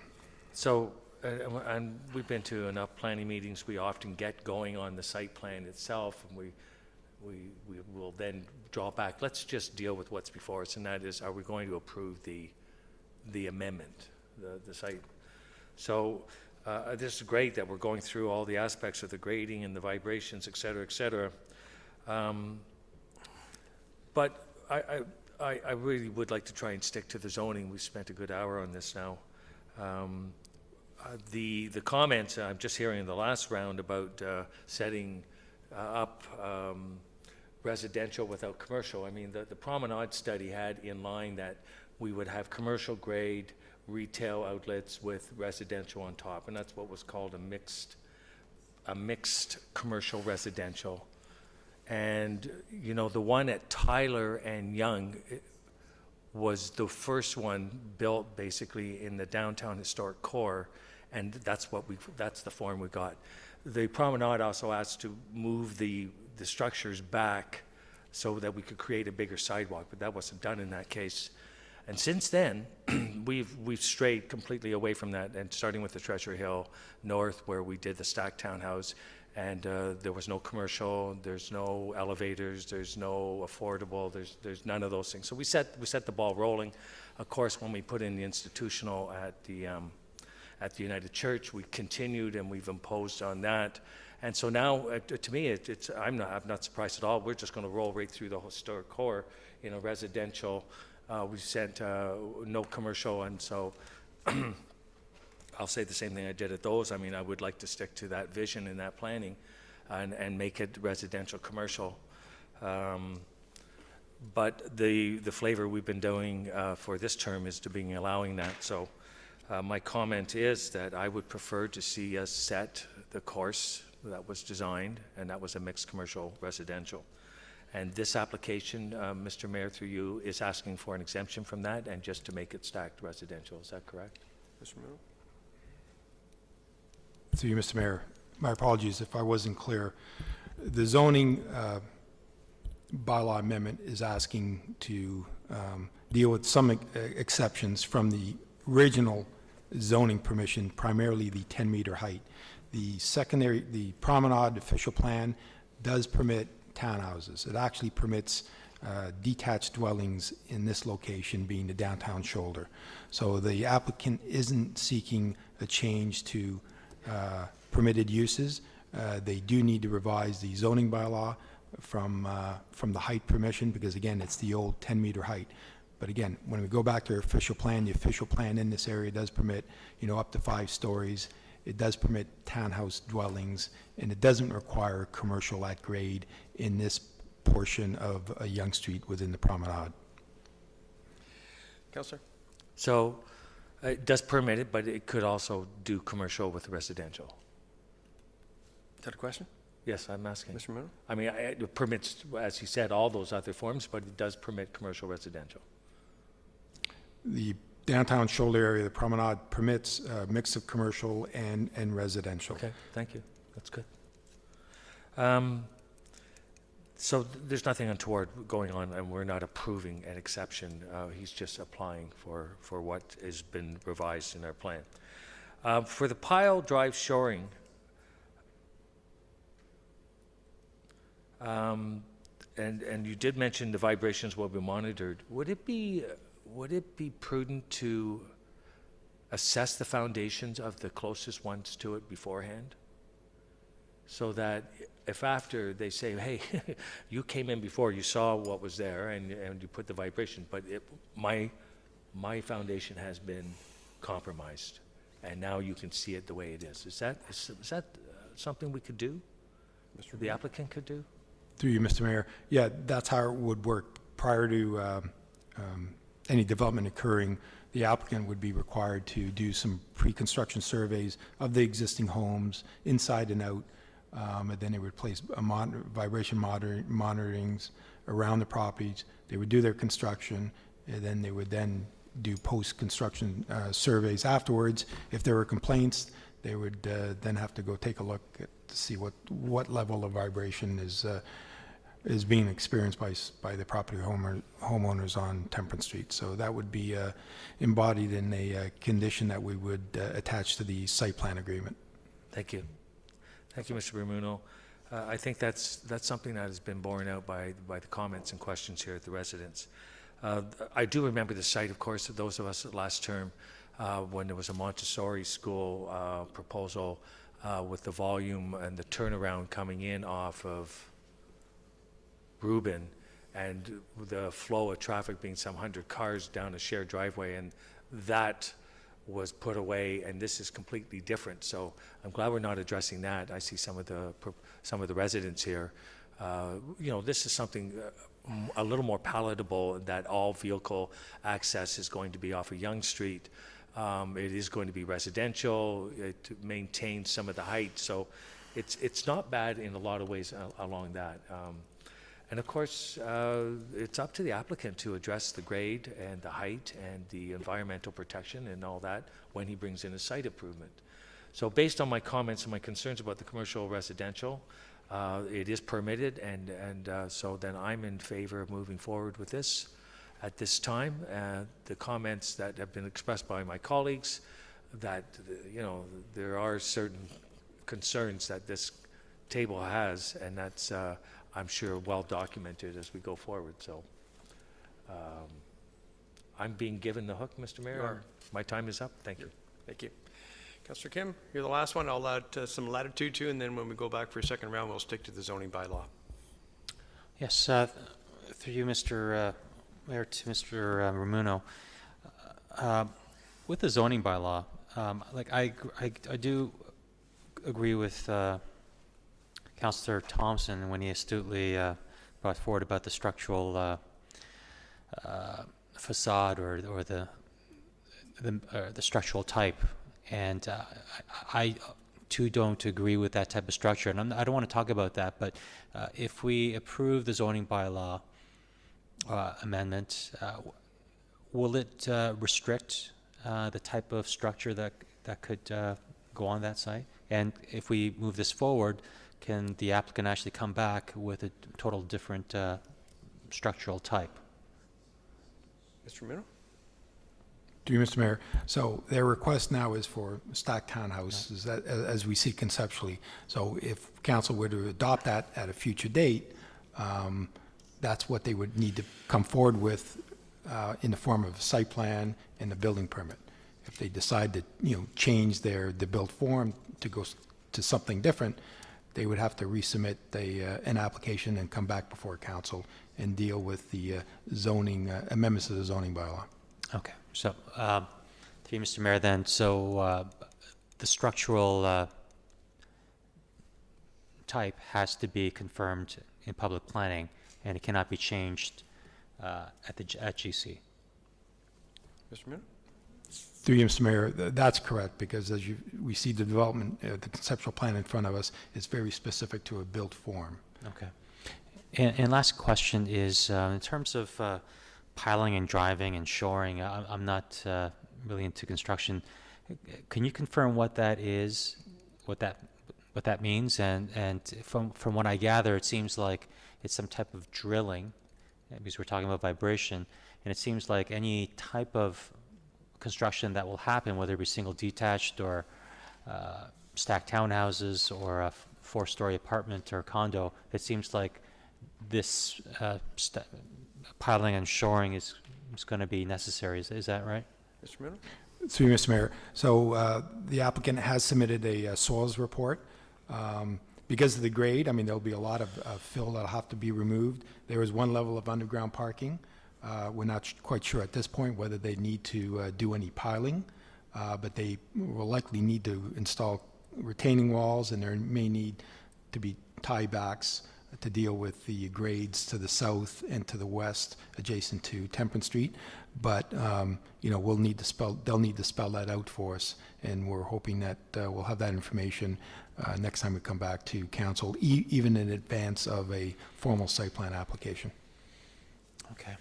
And so my final comments would be that, no matter, given the questions of the grade and the drop-off and so forth, it seems like there's going to be some form of tiebacks and shoring and piling and so forth. So I hope that maybe staff themselves can come up with research, what technologies are out there to minimize or mitigate the type of vibration that residents are concerned with, so that we're in front of the curve when these builders come forward. I think for myself, just from the structural type issue that Councillor Thompson raised, and I do regret that some of the other parts of Aurora, it doesn't fit that area necessarily, and I don't really like the structural type of stacked townhouse in this area. So I think for that reason, I'm not prepared to move this forward. Okay, for second time, I've got Councillors Gartner, Marakas, and Thompson. I will ask you to keep it to the zoning. Mr. Mayor, you haven't had a Assuming chance this to... does come, it'll have to go through site plan, it'll have to go through we'll have this whole discussion again, so please, to the zoning. Thank you. You haven't had a chance to speak. Did you want to do that? No, thank you, I appreciate Thank you asking. I know we've strayed into site plan, but in order to approve zoning, we need to know a lot about the development that's being proposed. So I think in this case, a lot of the questions were justified. I'm also not sure I'm in favor of the built form, and there's other questions that need to be answered before I could allow this change in zoning. So I'll be voting for it to come to another public planning meeting. Thank you, Councillor. Councillor Marakas? Thank you, Mr. Chair, and I too believe that the questions were justified. Quite frankly, if we're going to have an application that comes before us that basically just throws a box on a piece of paper and says, I'm going to build this and make some zoning changes, we're going to have some questions about it. So I think they're very justified. But speaking to the zoning specifically, we've heard that this does not fall within the promenade area. Is that correct, Mr. Romano? Mr. Bruno? Or that it's on the shoulder, but it's not? It's designated Promenade Shoulder. The areas to the north are downtown and upper downtown. And so we heard some comments that this council has strayed from the path that the promenade speaks to, as far as having commercial on the main floor and residential on top and the mixed use. And I beg to differ, because I think the majority of us in that Treasure Hill development specifically asked for commercial, and we were told that they can't do it. And so I think this council continuously pushes forward with that vision for the promenade. So just wanted to add that comment. Thank you. Councillor Thompson. Thank you, Mayor Daw. Through you to Mr. Ramuno. Mr. Ramuno, just to cover this one more time. You may have answered it already, but on page 4 we have a table which talks to the zoning requirements. It says permitted uses under the PDS1 zoning is townhouses, and then you say proposed. It says stacked townhouses with an asterisk, and the asterisk indicates that it denotes an exception to the bylaw. So the way I'm reading this is that under the current zoning of the PDS1, stacked townhouses are not a permitted use. And so one of the things that the zoning is asking for is to make that exception and allow for stacked townhomes. Am I reading that correctly? Mr. Bruno? From a zoning perspective, I think that's the case. From a official plan perspective, we permit multiple attached dwelling units in townhomes. So from an OP perspective, it's a permitted use. From a zoning perspective, an exception is required. And I appreciate Mayor Dahl allowing you to stray to the OP. But to the conversation at hand, I mean, so built form is part of the discussion that we're having here around this table. We can't address built form at the site plan. It has to be addressed now. And so, I think that and the other concerns I've heard around the table warrant another public planning meeting. And so, as we've done many times in the past, I think, I'm fine with amending the motion on the floor to send it back to another public planning meeting, because I think, at the heart of this conversation is the change in permitted use and that built form. And so, I think that gives everybody an opportunity to work with Mr. Ramuno, and for Mr. Ramuno to work with the residents as well as with the developer and address the issues that have been expressed. So, is that an amendment, Councillor? I'm fine to put forward that amendment. I think others have already said it as well. Yes, public planning. Second by Councillor Maracas, asked to come to another public planning meeting. All in favor of that amendment? Opposed? That is carried. I have no other speakers, so the motion is amended is to refer this to another public planning meeting, and I would presume for Mr. Ramuno to be in touch with the proponents to firmly communicate our concerns. Calling vote then on the motion as amended. All in favor? Opposed? Motion as amended. Oh, yeah, we got to use our gizmos. Sorry.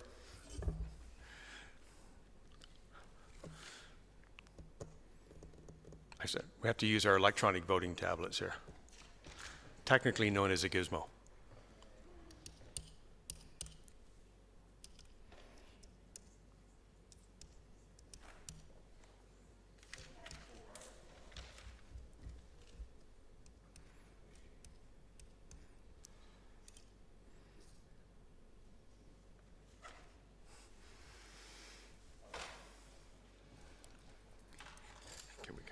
This electronically. How are you making out, Linda?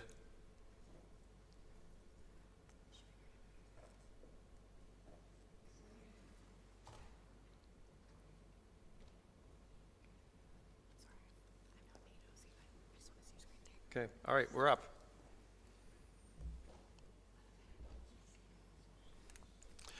Opposed?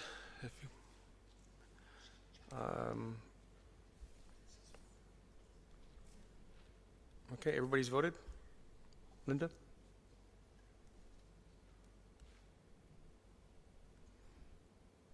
Okay, that's carried. This application will be referred to another public planning meeting. If you're interested in this application, please make sure that you fill out that form for Linda, and we'll make sure you're on the list for the next one.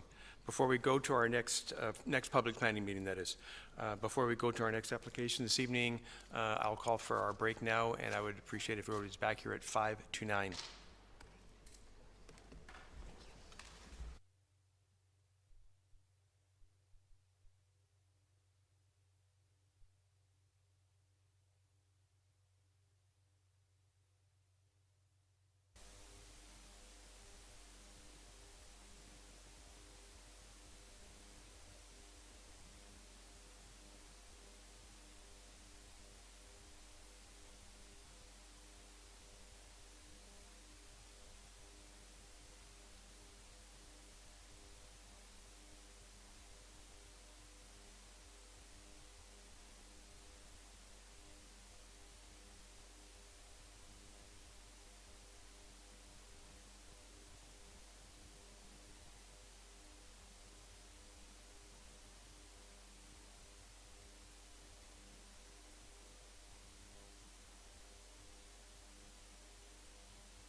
Okay, we're back.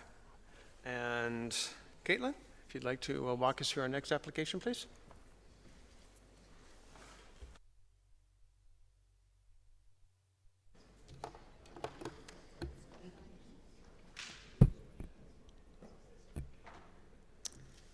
Okay. Good evening again, Mr. Mayor and councillors. The next application is a zoning bylaw amendment for the subject lands located at 304 Kennedy Street West. The subject lands are located on the north side of Kennedy Street West, just east of Seisman Avenue. A single detached dwelling currently exists on the property. The main purpose of the amendment is to rezone portions of the subject land from R2 207 and R3 208 exception zones to an R3 detached third density residential zone. Currently, there are three different zones on the property. I'll just flip to the next slide so you can see. And the applicant has indicated he wishes to normalize the subject property and be more consistent with the surrounding neighborhood zoning. The applicant has also made the town aware that it is his intent to apply to the Committee of Adjustment to sever the property in the future and construct 2 single detached homes. So this would be what the proposed zoning would look like, just cleaning up the property. So the exception zones are changed to R3. The proposed application will be reviewed for consistencies with all applicable provincial, regional, and municipal policies as listed. The property, as outlined in red, is designated stable neighborhoods within the official plan. And the next slide shows the applicant's concept plan for future severance application to the Committee of Adjustment and the construction of 2 single detached homes. The town has not received a formal application for this yet. And in conclusion, the first submission has been circulated to internal and external agencies. Staff will undertake a technical review of the subject application, addressing any comments received from the agencies, as well as comments received from the public in council tonight, as well as comments received through correspondence from the public. Compatibility and appropriateness of the proposed zoning bylaw amendment will be assessed, and a comprehensive report with recommendations and options will be presented for consideration and direction at a future general committee meeting. That's it. Thank you. Thank you, Caitlin. And for the proponent, if you could introduce yourself, sir. Well, my name is Joe Stewart. I'm the owner of the property. It's my principal residence, and I'm also the applicant here today. I'd like to say hello to everyone, Mr. Mayor and the council members and all the members of staff and my neighbors that are here as well. Just in general comment is that the property is 132 feet wide and 236 feet deep, so it's quite a nice piece of property, at least in my opinion. I'd like to show you a quick review of the property as you go around it, so you've got a better idea as to what it's like. Hopefully, I use this property. So that's the front of the house, and then you go around the side, and that's some neighbors. This is the view up the easterly boundary up towards the house at the back there. That's 298 Kennedy Street, and I'm well aware of the we have to comply with the zoning bylaw, so that tree line will end up staying there because the trees that were planted there, the big ones in particular, the silver maples, are half on my property and half on the neighbor's property, so that tree line will stay there. Again, there's some neighboring properties just to give you an idea of what it's like. Then this is the westerly boundary of the property where the existing driveway is, and the approximate numbers, the westerly half of that driveway is an easement that I have on my neighbor's property, and I am quite aware that if as and when the property is developed, I'll have to release my rights against that easement, and I've spoken to both neighbors and made them aware of that as well. And it's just another line looking up that same driveway. Now this is the opposite end of the driveway as you go towards the back of the property, and towards the back, and further back again. Can you see that? So that's quite a deep piece of property in relation to the street. Then this is down the easterly boundary again, and down further until you come back to the front. I don't know how you turn it off. Anyway, so there it is at the front.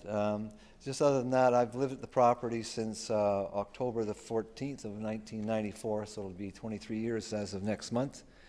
My circumstances really are that my 3 kids have grown up and they've all moved out of the house, so it's time for me to move on. And in order for me to do that, basically in terms of zoning, I'm wanting to, my expression, to clean it up and make it homogeneous, so it's all R3, like the neighbors are in general, other than the one at 298 with the house up the back is, I don't know exactly what that zoning is. Other than that, I have an arborist coming this Friday. I was wanting to have him there earlier, but just everybody's been so busy. Everybody knows there's construction in Toronto everywhere. So it's a lineup to get anybody to come and do some work. And he's coming Friday to do his tree inventory, and I know that I have to comply with Aurora zoning bylaw, so I'm quite aware of that. And I've taken all the elevations in terms of the topographical elevations for the property. The property drains clearly from the rear property line to the road. So I know that the drainage is going to work in any event. And other than that, I'm here to answer any questions that you folks or anybody else might have of me. Thank you, Mr. Stewart. I'll first of all ask any members of the public if they have any comments. If you come up to the microphone, please, if you could give us your name and your address.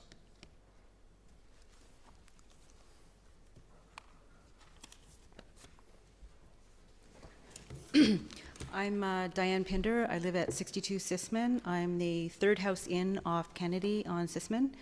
I sent something in. I don't know if you have it in front of you, but I sent it to the planning committee, and Caitlin Gropp said that it had been received. I didn't know if you have it in front of you, so I'm just going to tell you my concerns.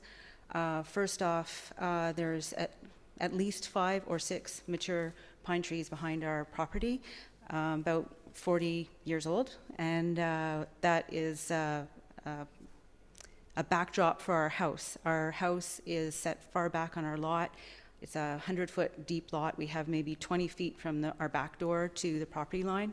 And from his diagram, it looks like he's putting, there's no dimensions, but it looks like he's putting a house 1.5 meters from the property line, which, seeing the stakes in the ground behind my property, is right at the property line, at the tree line. So all those trees would be taken out. And if he put it in a little further, because of the clay-based soil, the roots would be cut and the trees would come down anyway. So not only those, but most of the trees on his property would come down because he has, with his plan, 2 driveways going up. They would both be cutting roots or cutting down trees that are existing at this point, and the driveways would go 100 feet back on the property so that the houses could be set back quite far, and in fact right beside my house. The zoning right now with it R2 207 is in keeping with the property at 298 Kennedy. So saying to make it homogeneous with all the neighbors, it's not actually, because there's one neighbor still that would be R2 207. And I asked on Wednesday when I saw Caitlin Gropp at the office if I could see the documents that made the exception in the first place for the R2 207, that there was maybe some reason it was made that way, and we should look at that before we decide to make a change. And she said that the documents were so old that they would be archived off-site, and she doesn't have any idea why it would be so. And I just think that before we make an application to change that we actually see why it was that way in the first place. Besides that, there's water that runs down behind our property. There's like a swale for runoff, and I was just talking to my neighbors, and I guess there's a drainage pipe or something that runs behind there, because there's a couple of drains. So that's right along the property line. And then how would that be damaged if there's digging going on? Also, we had 2 homes built instead of 1 on Kennedy. What number is it? Anyway, just recently, it's a number of houses up, I think like at least 4. And when that was going on, our house was shaking. Just hearing about the neighbors and their 100-year-old homes, I don't know what would happen to ours. Ours is built to different codes because we were built 25 years ago, maybe 26 years ago. So yeah, I don't know if we're allowed to say, hey, we would like to know if our house is damaged too, that we could put something on our house, because that's going to be awfully darn close to my house. And I just remember the shaking back when the other house went in. So that's all I can think of right now. I'd have to review my letter. I think there's some other neighbors that are going to speak, so if I think of something else, I'll be back. Thank you.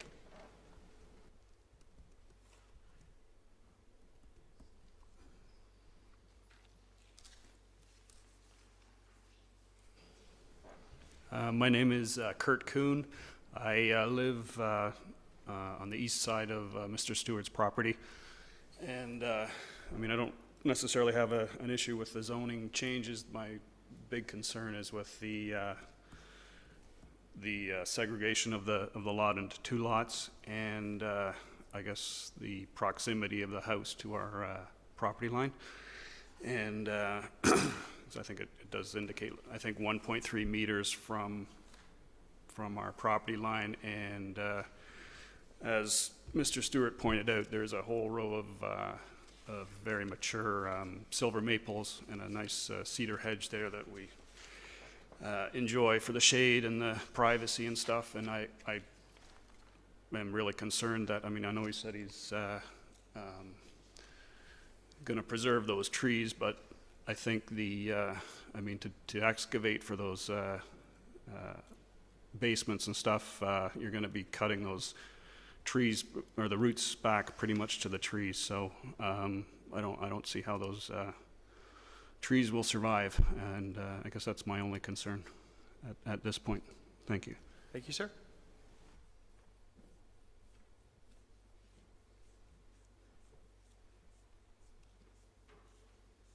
Hi, my name is Judy Ryan. I live at 48 Sisman.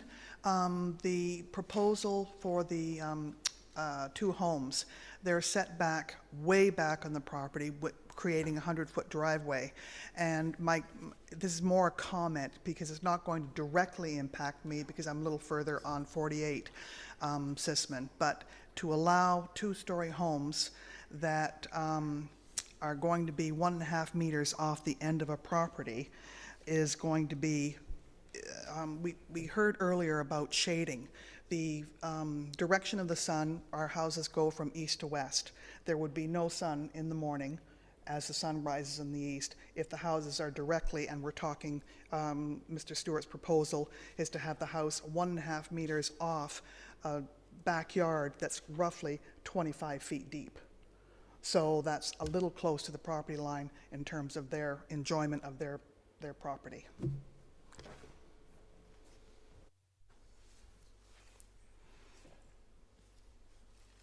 My name is Vadim Stetsuk. I'm living at 58 Sisman Avenue. Actually, I'm backing up on the property of the proponent. I got several concerns. Basically, backing up as Diane Pinner just presented, and mainly concern is how we can preserve this line of trees, which gives us privacy, obviously.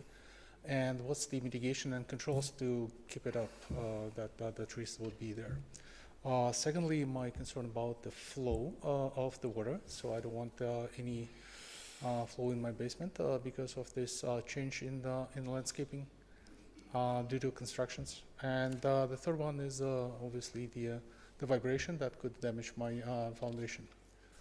All right, because of close proximity of the future proposed constructions on this area. We are very, very close.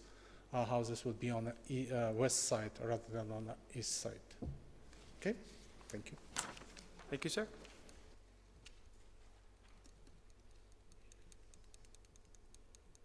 Mr. Stewart?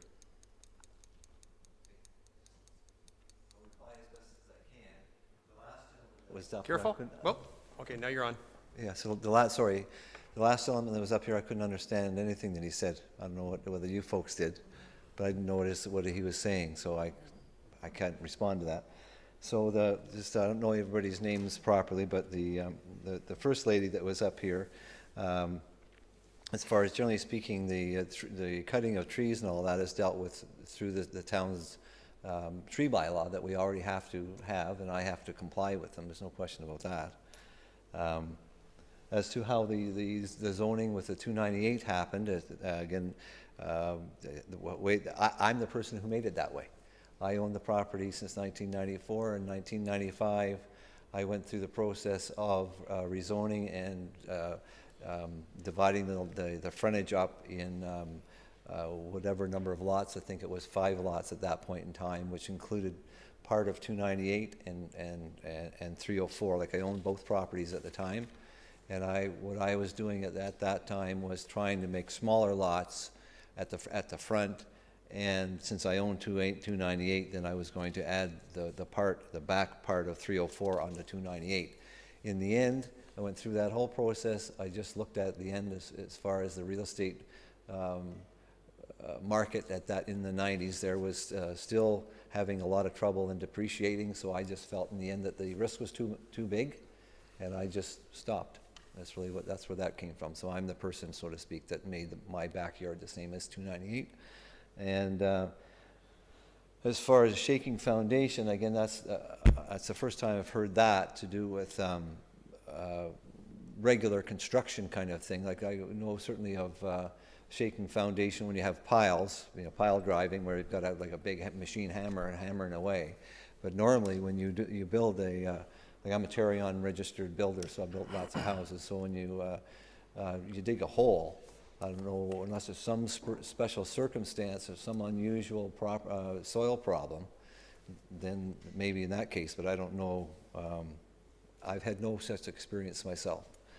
In terms of my neighbor, Mr. Coons, as far as the trees, there's no question about that. Again, that's really dealt with the zoning bylaw, the tree bylaw, in the sense that I've spoken with the Parks Department, generally speaking, who takes care of the trees. I've spoken with them, both I guess the landscape architect, I don't know if I pronounce his name properly, Gary Gardanis, that's how you say his name. I've spoken with him, and trying to understand the tree bylaw, but as I understand from him, that I have to stay for a minimum of 4.5 meters away from those trees that are along that boundary line, depending upon the diameter of the tree at breast height, which they view to be 4.5 feet above the base of the trunk, kind of thing. And so then the idea is, if my interpretation at the moment is correct, I have to stay the 4.5 meters away, and a fence is put up, and so that when I actually dig the hole, you need what's called an overdig of 3 feet. Overdig is kind of a common term. I call it a meter because we're talking metric. So the house would be that much further away from the trees again, like that. And yeah, again, it's as far as the third mention about the lady at 48 Sisman, again, the idea of the 100-foot setback, in my mind, really is trying to help the streetscape in terms of keeping the trees at the front is what's in my mind. But certainly, I'm willing to listen to most anyone. And in terms of what anybody else's view as far as making the streetscape better. But again, in my view, generally speaking, the further back the houses are from the road, the more estate-like they are. They're of more value. It uses the property better. And unfortunately, like I said, I didn't understand what this last fellow said, so I don't know what his objections were in terms of, or his comments were in order for me to respond to them. I don't know what. Do you want to listen to the recording? Oh, I don't know. I don't know how to respond. I don't know what he said. Okay. Any other comments from the public, please?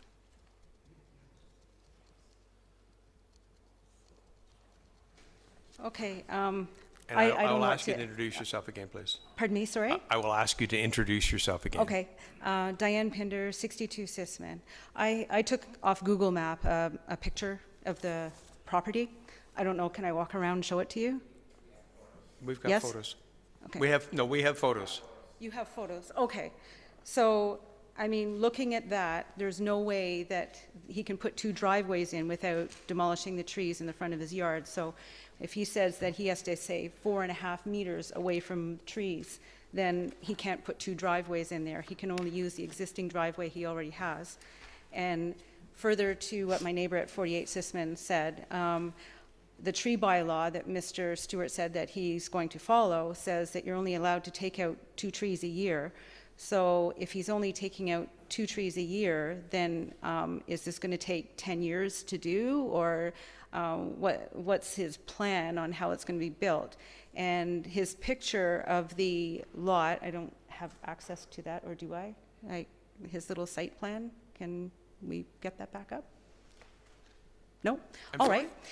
It certainly looks like the 2 houses fill the lot. It doesn't look like there's 4.5 meters from the tree line to the first house, or from the hedge at Mr. Kuntz's house, you know, inward. So, I mean, he's saying one thing and his picture drawing is showing another. And the tree line at my house, he's definitely got stakes in there, like that's where the house is going. So, you know, he's saying one thing and doing another, and without the change in the zoning, he can't put 2 houses in because the requirement of the setbacks from Mr. Kuntz's property at 298 wouldn't allow enough space to afford 2 houses of the type in our neighborhood. They would be very, very skinny, small houses, which is not in keeping with our neighborhood.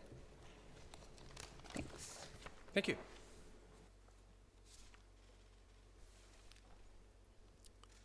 Anyone else? Mr. Stewart, do you have any other comments?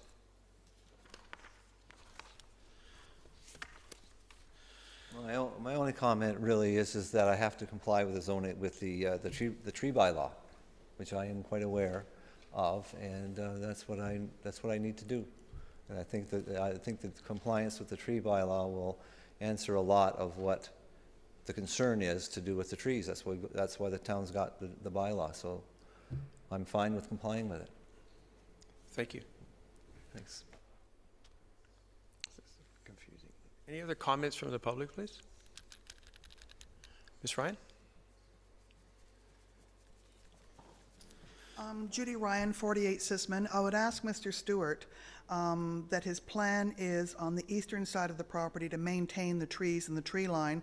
What is his plan on the western side, i.e. the trees that are within 5 feet of Mrs. Pinder's home?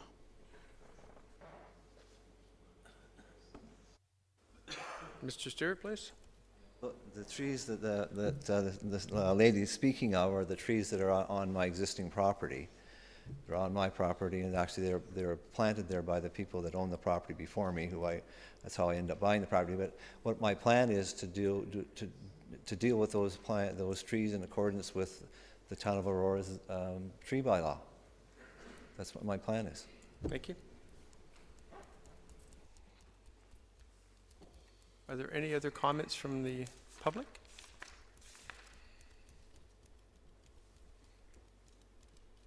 If there's no other comments from the public, I'll close that portion of the meeting. Before I go to council, I'm going to ask Mr. Ramuno to clarify what is being asked tonight, because quite frankly, I'm a little confused. Mr. Ramuno? Certainly, to you, Mr. Mayor. Mr. Stewart, the applicant, as he's mentioned, at one time owned the property to the east, and a number of years ago he came in and requested a zoning application, and that's why his current property, the subject land, has 3 zones on it. So his intent was to rezone it, to just clean up the zoning, to have one R3 zone on it, and then apply for a 7th application at the Committee of Adjustment to sever it into 2 for two building lots. Mr. Stewart is aware that he could he could submit a severance application and create 2 parcels out of the one and construct 2 homes and be in compliance with the existing zoning permissions. He really just wants to clean up the properties. Based on the size of the property being 120 foot in frontage, he could comply with the existing zoning and create 2 new lots, and then would be subject to really only a building permit application. He would still need to, if he was going to remove any trees, which he probably would have to, he would still need to submit a tree removal permit under our current tree bylaw.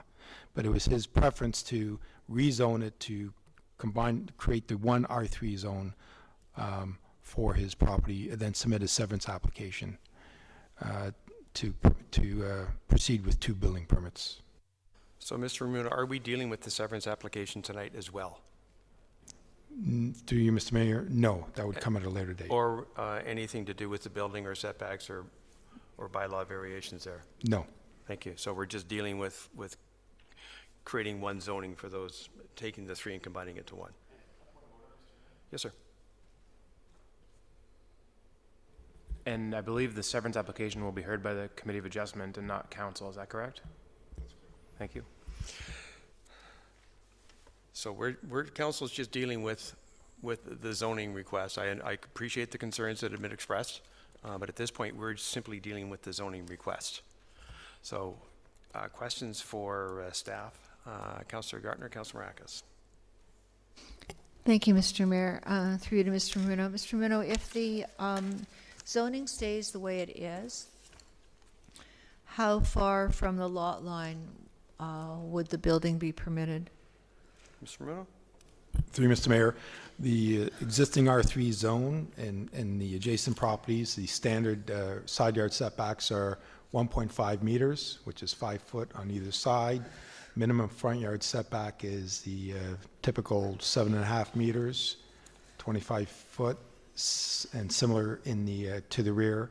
And Caitlin can correct me, the 7.5, and the maximum lot coverage, I believe, in the R3 is 35%. Councillor Gartner. The maximum lot coverage would be 35%. So I know that this is going to the Committee of Adjustment, but through you, Mr. Mayor, to Mr. Bruno, is there anything that we can do with the zoning to help these residents? Mr. Bruno? Through you, Mr. Mayor, again, the applicant is really only seeking to clean up the zoning, the same R3 zoning that exists in the neighborhood. He's not looking for any exceptions to the zoning standards. It is one of those last, oversized lots, a double lot, more than a double lot because it's a 120-foot frontage, so the 2 lots would be 60 foot. So again, it's really he's looking for consistent zoning within the neighborhood. Councillor Gartner? So thank you. Does the change in zoning that council might approve tonight permit any changes with respect to the side lot line? Mr. Bruno? The construction that would be allowed, the distance? Maybe I'll let Caitlin, you have those details. Thank you. Through you, Mr. Mayor. Linda, if we can pull up that. Can we pull up? Yeah, my presentation.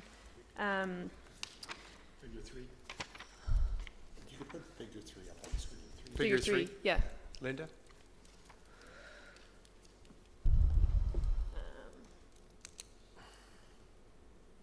think it's the 3rd. Yeah, that one. Thank you.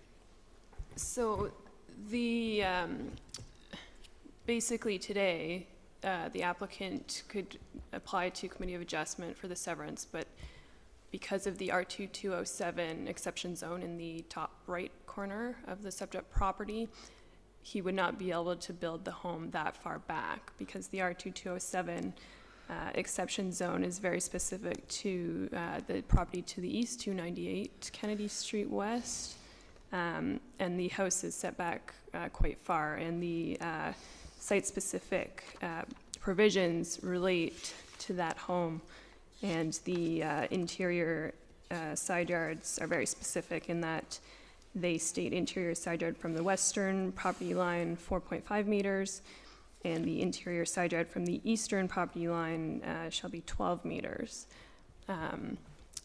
Linda, if we flip back just to back to, or sorry, the other way, yeah. To the location sketch. Sorry, it's back the other way, towards the beginning, keep going, to the aerial, that one. So you can see the property, subject property is outlined in red, and 298 Kennedy Street is to the east of there. So that exception zone was specifically for that house to limit the development envelope of that property. When the applicant mentioned that, I guess he had gone through committee of adjustment previously for a consent to sever that little portion of the property. If you can go back forward too. So the R2 207 portion was severed off and added to the subject property that we're looking at tonight. So if the property is not rezoned to the R3, then the applicant would not be able to push the homes further as far back. The R3 208 exception zone at the front of the property does not have any exceptions for side yards, so those would still be the interior side yard 1.2 meters for a one-story building, or 1.5 meters for buildings greater than 1 story. Thank you. Councillor Thompson. Thank you, Mayor Don. I guess, this helps illustrate what you're indicating is what we're dealing with tonight. So really, we have 3 zones within the property, and if we can flip to the next slide, the request really is just to clean it up so it's just 1 zone for the entire property. There are no exceptions. The zoning requirements as it stands for, if we can just flip back for a second, Linda, for 2/3 of the property, those that are designated R3 would be the same going forward as well, just so I understand. And so that's really what all we're being asked to consider, is whether or not we'll allow R3 to be applied to the whole property. Mr. Miller, can you confirm that, please? Through you, Mr. Mayor, that's correct. Thank you. Councillor Kim? Thank you, Mr. Mayor. I just want to confirm. I think I've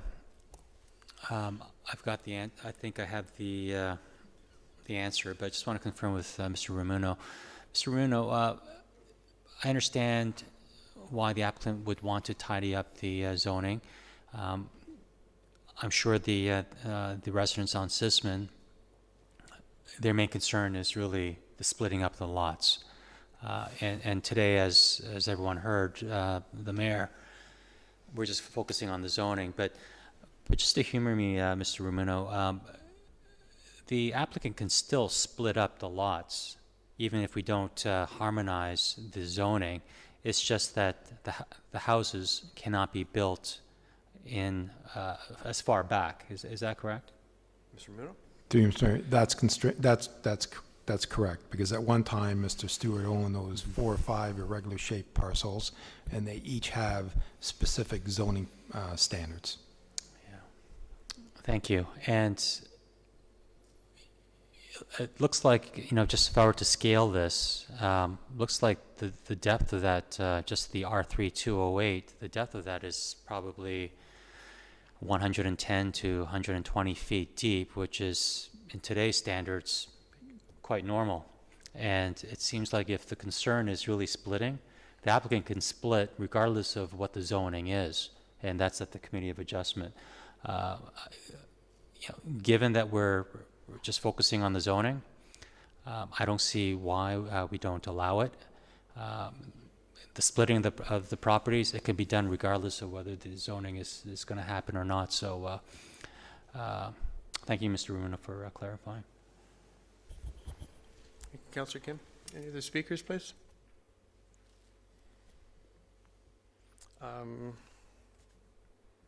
We didn't put the motion on the floor, did we? No, because we kind of jumped right into questions to Mr. Ramuno. Would someone put the motion on the floor, please? Councillor Thompson, thank you. Councillor Tom. We've kind of had questions. Any other questions for Mr. Ramuno on this particular item, please? In that case, Linda, electronic voting, please. If you'd vote. And hand vote for the camera, please. All in favor? Opposed? It's carried. Yep. So this application will go forward to council. There will be some more reports and things, and it'll go forward to council. And obviously, if Mr. Stewart decides to proceed with a severance, it will go to the Committee of Adjustments. So I would again ask if you wish to be kept informed of the process on this application, please fill out one of the forms for Linda if you have not already done that. And we'll make sure that you are advised when it comes to council, and furthermore, should it come to Committee of Adjustments. Councillor Thompson? Councillor Thompson? I believe we received in our mailbox the fact that it's coming to the Committee of Adjustments on October 9th.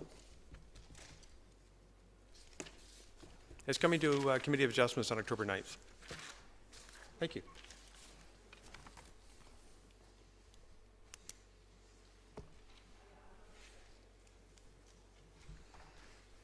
Okay, we called the vote. Linda? It's up there. It passes 6-1.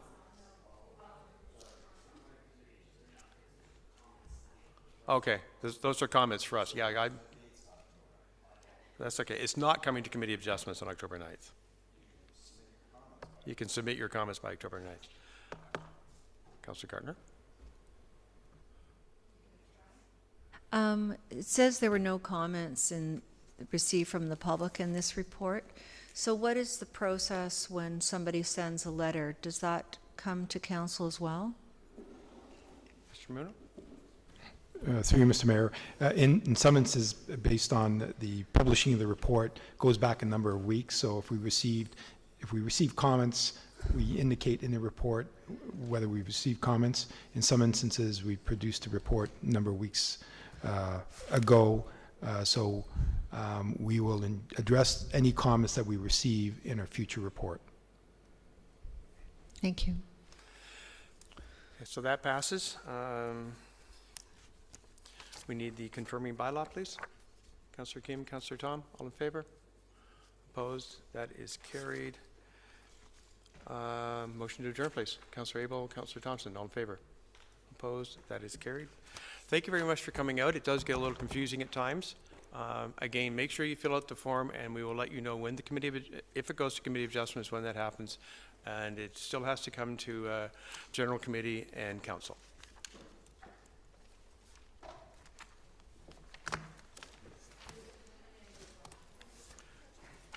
It gets very confusing.